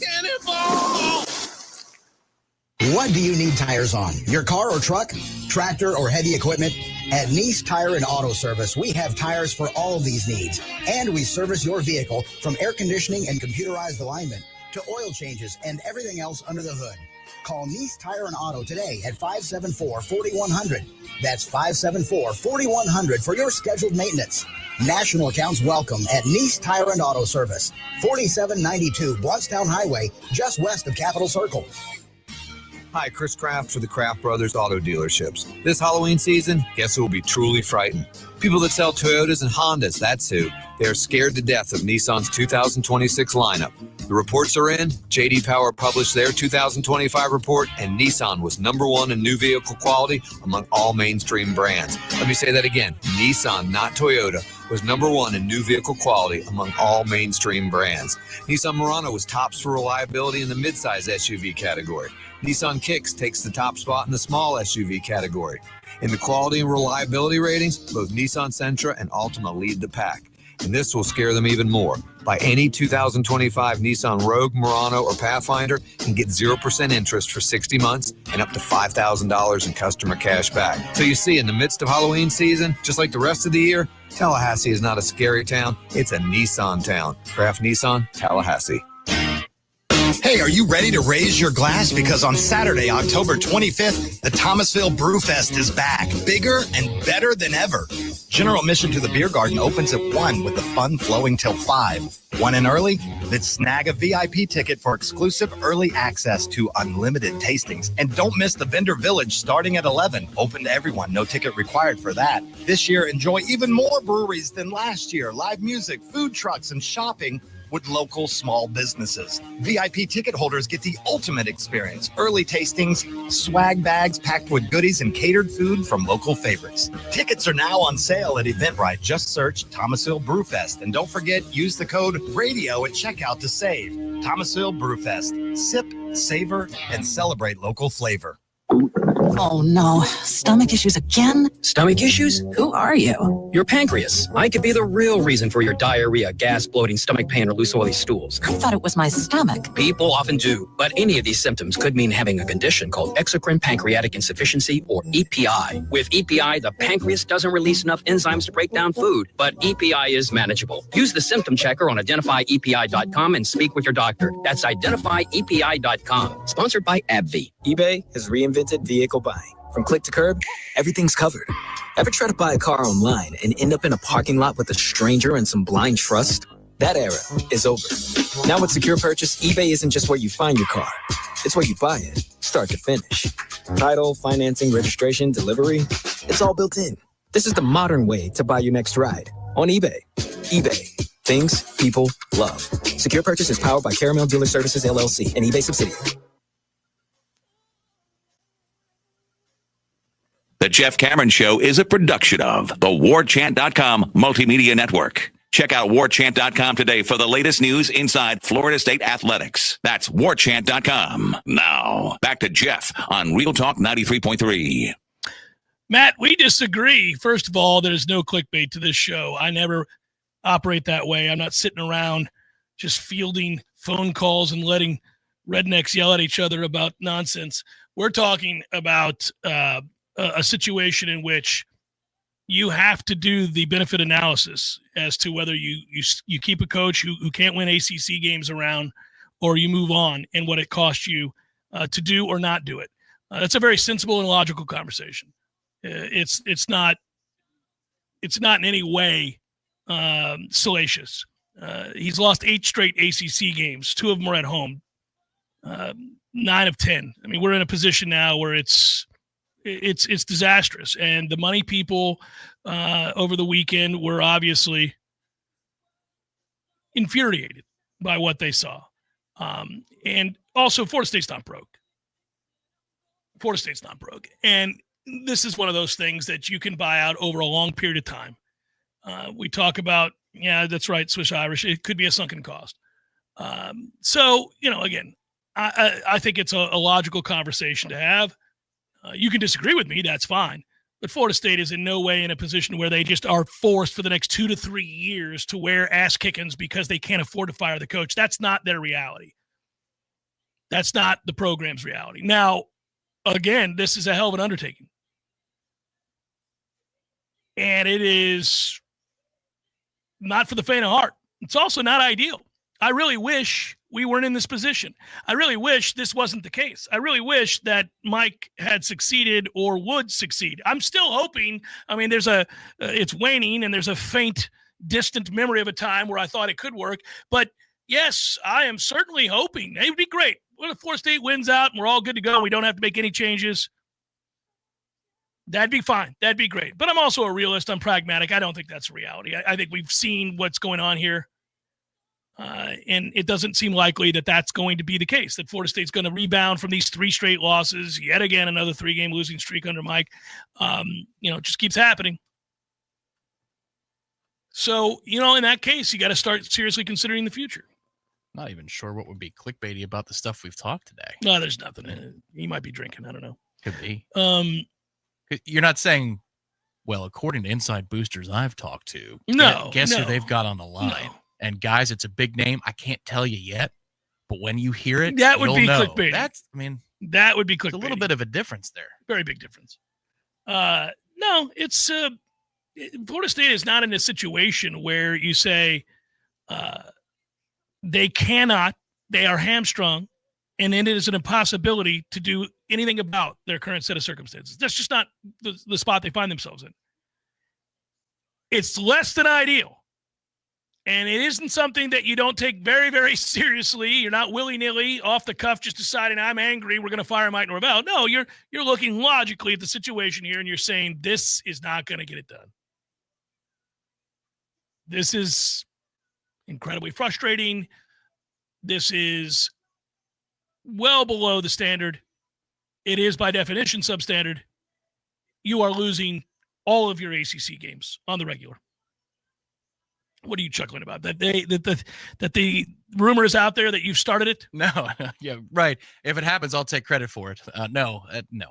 I'm just laughing at everybody who's really gotten all in on Selma Hayek in the chat. I think that might be the number one word today is fire, and the second word that is most frequent is Selma, or some variation of Selma's spelling. Yes. Well, like I told you, somebody guys, just said I would commit to Selma. Oh, man. Tell you what, let's go above and beyond right now. Let's do it up with our partners and friends at Above and Beyond, aboveandbeyondvr.com. That is aboveandbeyondvr.com. Above and beyond. Above and beyond. Above and beyond.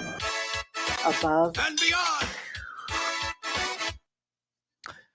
727-253-5995, the phone number. But just go to that website, man. Take a look at those properties. There are 30 of them, 18 of which have a pool. And, man, a lot of them are either right on the beach or near it, depending on what you're looking to do any given weekend. Aboveandbeyondvr.com, and use the code JCS and save you all kinds of money. By the way, Tom's scrolling through some of the properties there now and saying, look, man, it's never too early, and it's definitely not too early. We're already, what is today, October what? So the 13th. How is it October 13th? I don't believe you. That is amazing. So we're midway through October, and you're thinking about, what am I going to do for Thanksgiving? Yep, Thanksgiving weekend. If you're not going to the game, if you're not going to watch Florida and Florida State play, then you can watch from the beach. Have a place steps from the beach.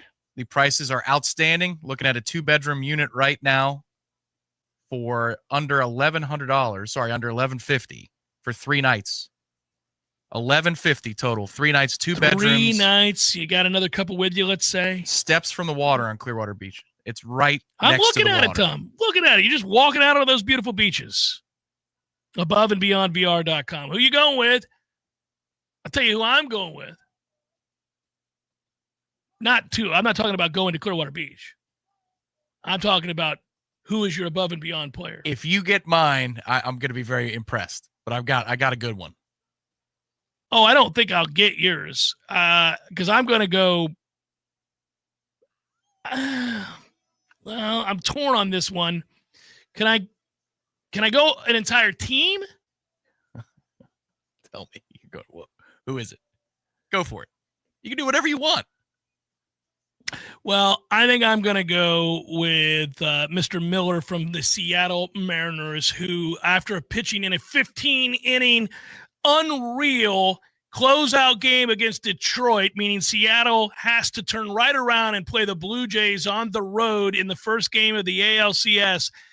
And he goes 6, gives up 2 hits, 1 earned run. It was the first batter of the game, and then nothing. Shuts it down the rest of the way, and the Mariners and Cal Raleigh, who hits a home run, because of course he did, went above and beyond to get him the win. Nice. You like that? Did you stay up for all 15 innings on Yes. Friday? Oh, buddy. I had to cap it at 11. I couldn't believe it. It was incredible. My dad and I stayed up, and we were falling asleep. Yeah. I go, hey, Right. let's get it together. The noon kick. Indigo was like in 10 minutes after that game was over. So Leon wins 35-6 on Friday night, and we get home, and you're kind of relaxing, and I crack a beer in celebration of their win and to watch a little bit of football. And I had South Florida, who dropped 63 on that ass and felt good about that. And I'm watching that, and then I'm got that baseball game on, and it's coming down to the end, and that crowd was incredible, and both teams had so many chances. I couldn't believe what I was watching.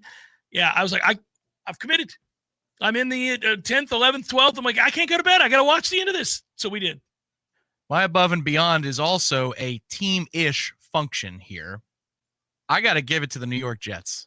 A fantastic product we sent over there to London. 13-11? Yes. Congratulations to the New York Jets for finishing the game with -10 pass yards as a team. -10. Justin Fields had 45 yards passing, but was sacked 9 times in this football game for 55 yards, which means that the team total for passing yards in a football game would have been better if they never passed the football in the entire game. -10 yards. That is a stat that is so far above and beyond Jets football for the last 20 years. Well done. They keep setting new standards for themselves. It's a tough one. People are getting fired left and right. Speaking of which, the Titans fired their coach today. They did. Jeez. Cam Ward's already gotten one coach fired. Brian Callahan is out of here. 6 games into his 2nd season, they fired his ass. Whew. People have no time for nonsense. You can't be out here sucking to this extent without repercussions. But for a lot of these guys, Franklin included, you know my old motto, it is an incredible kiss my ass on Main Street moment because they are walking with millions upon millions upon millions of dollars. And this is what we face if we do the same to Mike Norvell. The reality that my man is told to have a good day and parts with a gift that is somewhere near $60 million. Let that be a lesson to you. Stop negotiating contracts that are absurd in the era where the coaches, they matter, not the way they once did. You can get recruits without a big-name head coach. Got to pay for it, but you can do it.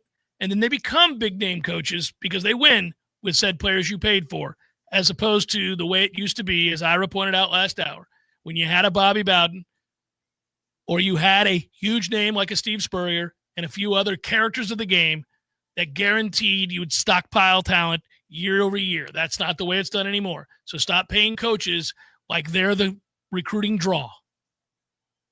We'll see. It's getting more and more like the NFL. That's why I wonder if hiring and empowering a GM is not the right way to do this thing. But you'd have to be setting your own. I mean, technically Stanford has done it first. Oh, they did, yes. But you'd have to be in the Southeast the first of your kind to adopt that method and bring it to this level of football. Well, you'd have to be willing to give him an awful lot of power. So you better make that hire a good one because he's going to make changes immediately. It's not a general manager who serves the coach, which is what we have right now. And that's fine. That's what most programs in America are doing. Yeah. You would have a GM who is legitimately, much like in the National Football League, above the level of the head coach, above and beyond what the coach has. Above and beyond VR.com. It's Jeff Cameron Show 93.3 Real Talk Radio, Warchant TV. Your local news now. Changes could be coming to that Florida State and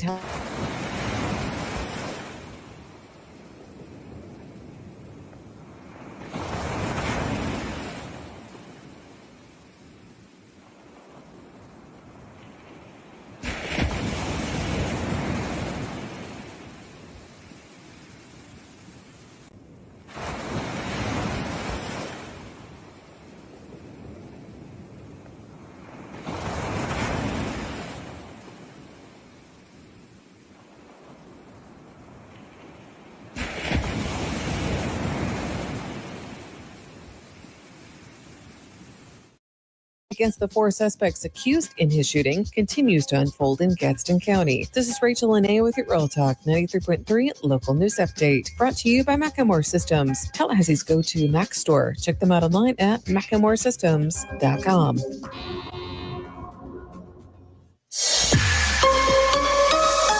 Now, here's your Tallahassee weather report. From the ABC 27 First to Know Weather Center, I'm meteorologist Ryan Gold. A very comfortable and sunny lunch hour for us today. Temperatures will be in the low 80s and upper 70s. By the time we head home from work today, we will still be very comfortable with temperatures remaining in the low 80s. From the ABC 27 First to Know Weather Center, I'm meteorologist Ryan Gold. Hey, let me tell you about my friends at Tried and True Consulting, a Seminole-owned business that specializes in payments and business solutions. Tried and True's core expertise includes card, ACH, point of sale, mobile, e-commerce, and hosted payment solutions. Tried and True will help you reduce costs and increase your bottom line. That always sounds nice. Whether you're a retailer, restaurant, licensed professional, or service industry, Tried and True is saving you money. Tried and True's expertise extends to payroll, video menu ad boards, IT services, web design, and social media. It's time to make one call and tell the competition to take it on down the road. Call Don or Joe today at 844-464-6653. That's 844-464-6653. When you do business with Tried and True, they contribute 10% of the net revenue to the battle's end. So go Tried and True today. Call 844-464-6653. Football season is here, Tallahassee. Are you ready for backyard watch parties, burgers on the grill, and game day glory? Wait, now with those leaves piled up like a linebacker blocking the end zone. Call the Lawn John. We'll tackle those falling leaves, clean up your yard, and lay down fresh pine straw or mulch so your lawn looks like a championship field. Don't fumble your fall cleanup. Call the Lawn Johns today, and let's score you the best-looking yard on the block. The Lawn Johns. Your lawn, our game. The Jeff Cameron Show is a production of the Warchant.com Multimedia Network. Check out Warchant.com today for the latest news inside Florida State athletics. That's Warchant.com. Now, back to Jeff on Real Talk 93.3. Catching up on the contributions in the chats. Already did Never Lose Your Nerd. Already did Frankie. Let's get to AD. Congratulations being a new member. Kiss OD says, have the black guys been addressed yet? Well, we talked about it, but nobody, I don't think there's been an official question of how'd you get a black eye. Colby says Brocktober. Tommy did play good, though. No, he didn't. Let's see here. Tom Watson. Hey, Tom Watson. America's great golfer, one of the all-time best listening to the program. Tom, the kind of money you have, I appreciate the contribution, but as like an 11-time major winner, you could throw more than $10 my way. I believe this is the grandfather of the speed climbing Olympian. I think it is too. I'm just kidding. Recruiting. Even if we win out, 19 or 20 of our current starters are not playing next year due to expiring eligibility. Portal, maybe 1 or 2 in the NFL draft. Yeah. Thank you, buddy. Appreciate it. Yeah, recruiting. Sandman. It's about coaching and development. Jimbo had the greatest recruiting class in history, and nothing came of it except a $76 million buyout. Texas A&M. Yeah, culture was rot really quickly there, as we saw. Nick writes, I'm losing it. Thought we'd win, but meeting you, Jeff, before the Pitt game was great. Thanks, Nick. Appreciate that, buddy. And what do we got here? Brent Key, Jeff Brom, Glenn Schluman, Brian Hartline. Well, Key's not leaving Georgia Tech, I don't believe. It's his alma mater. Brom, same thing at Louisville. So I don't know that those guys want to. Main burner, which makes me laugh. No one can stay if Mike gets canned. Clean slate, agreed. Tony, here is my cheapest solution. Maybe TW head coach and make him keep Gus to run the offense. You might be able to save the 26 class, keep your roster, and get the right portal players on defense. No guarantees, but nothing is. Yeah, boy, I don't know how well that would go over, Tony, right now with what's happening. I think Tony White is up against it from a personnel standpoint, but they haven't exactly been good either. Think Gus would work for Tony White? Yeah, I doubt it. Although maybe if he really doesn't want to be a head coach again, he might. Right. That would put it to the test, right? I also don't like our offense. I wouldn't keep this around. Roof One Restoration writes, part of the vial is that this is the second year we've been catfished by expectations combined with poor recruiting classes and the fact that I saw someone post we've kept only 27 of the 78 players we've signed since 2021. Oh, there are some numbers to go back and take a gander at from a recruiting standpoint, whether it's the blue chippers that you've lost, never developed, or have transferred out, or it is the overall level of recruiting incompetence, you name it. And Brian, congratulations on being a new member as well. We appreciate you greatly. So I think we got everybody there. I did, Frankie. It did the up to date. Yep. Yeah, we're up to date. We're good. Appreciate everybody greatly for listening and for contributing. And we'll see what the rumors begin and how soon do they happen. I said it at the start of the show. I'll reiterate here. It's one thing for a sports talk show host like myself, for me and Tom, to have this conversation on the airwaves. Not saying it doesn't, create the conversation or a larger conversation amongst a lot of people, but the real money folks, the folks that make the change, the ones that decide they've had enough and make the call and pull the dollars are the ones that are now on the clock. And I don't say that threateningly. I mean, they're the ones who have to decide whether some clandestine meeting will work. They fly into Atlanta, they fly into Tampa, and they all sit down and compare and contrast notes about what they want to do or what it is. But, again, your Jim Owens, your Brian Murphys, your Mike Carrolls, your Langford families, your Peter Collins, obviously McCullough is the president, Alan Flamenhoff, all these guys, anybody that has contributed to the point where you walk around the facilities and you see their name on a locker room or on an overhang or as you entry into a hallway and you say, it's a lot of similar names. Yeah, those are the people that make the decisions. I feel like that decision has to be made the next 4 weeks. That's just me speaking, speculating, but you look at the calendar for recruiting, signing day, the portal, all of those things. I think you need to announce we're either running it back or we are moving on within that month in order to give either Mike Norvell or the next person the best chance to have yeses and signatures in the early signing period. Now, you can always push some of those decisions down the line to February, but a lot of kids would just rather sign with their second choice or the 50-50 choice that's the other school in that early signing period between the Florida game and the ACC championship. But while it's great that the transfer portal is pushed into January and it's not all loaded up in December, that's nice. Signing day matters. And I think we're here in large part all talking about we need high school recruiting to be better. This can't be a lost class. As much as you possibly can salvage this class, it can't be lost. So in order to make the proper decisions, it's October 13th. By November 13th or 15th, you're going to have a clear vision of who it is they're signing for in December. So you've got to compress time here. What are you going to do, though, Tom? What if one of the coaches you want to hire has got his team in playoff contention? How are you making that announcement?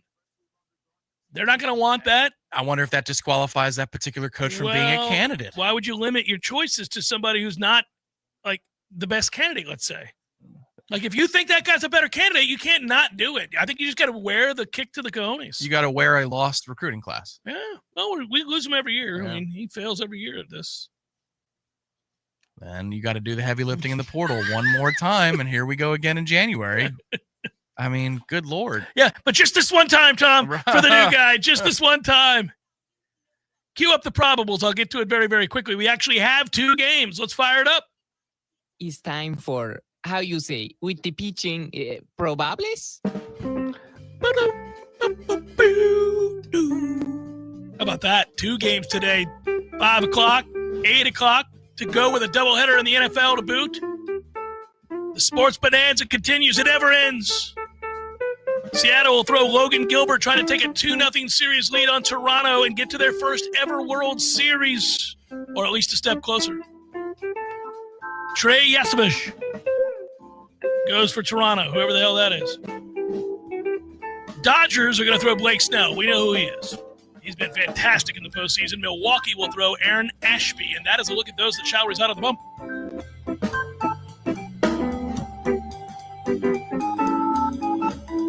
Keep that music running, Tommy, as I let everybody know. Gutter Solutions and Waterproofing wants you desperately to have a clean set of gutters, and they'll do it for free. Stop screwing around. Give them a call today. That is Gutter Solutions and Waterproofing. If you call and say, hey, I heard Cameron talking about this on 93.3 FM, he says that you guys are going to come out, no obligation, no cost, no surprises, just a free gutter cleaning. Is that so? They'll say it is so. Give me your address. We'll be there tomorrow at 6. I don't know what they'll say, but they're going to say something akin to that. And they're going to clean your gutters for you for free. Forget about it. It's free. Call Gutter Solutions anytime in the month of October for those free gutter cleanings. Free.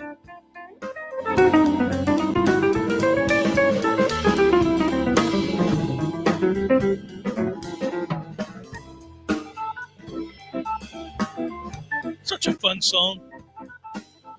Just so happy. I'd like to be sitting in the room when they recorded this. Me too. The name of the band is Ease Jammy Jams.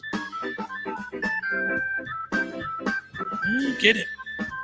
That was fun, everybody. We had a good time. I hate that this is the subject of the conversation, that it's going to seriously permeate our airwaves for the coming months, but it is. It's reality. Can't run from it. Not deflecting it. We've had a lot of these discussions Too over many. the 13 years we've been doing this. Too many, buddy.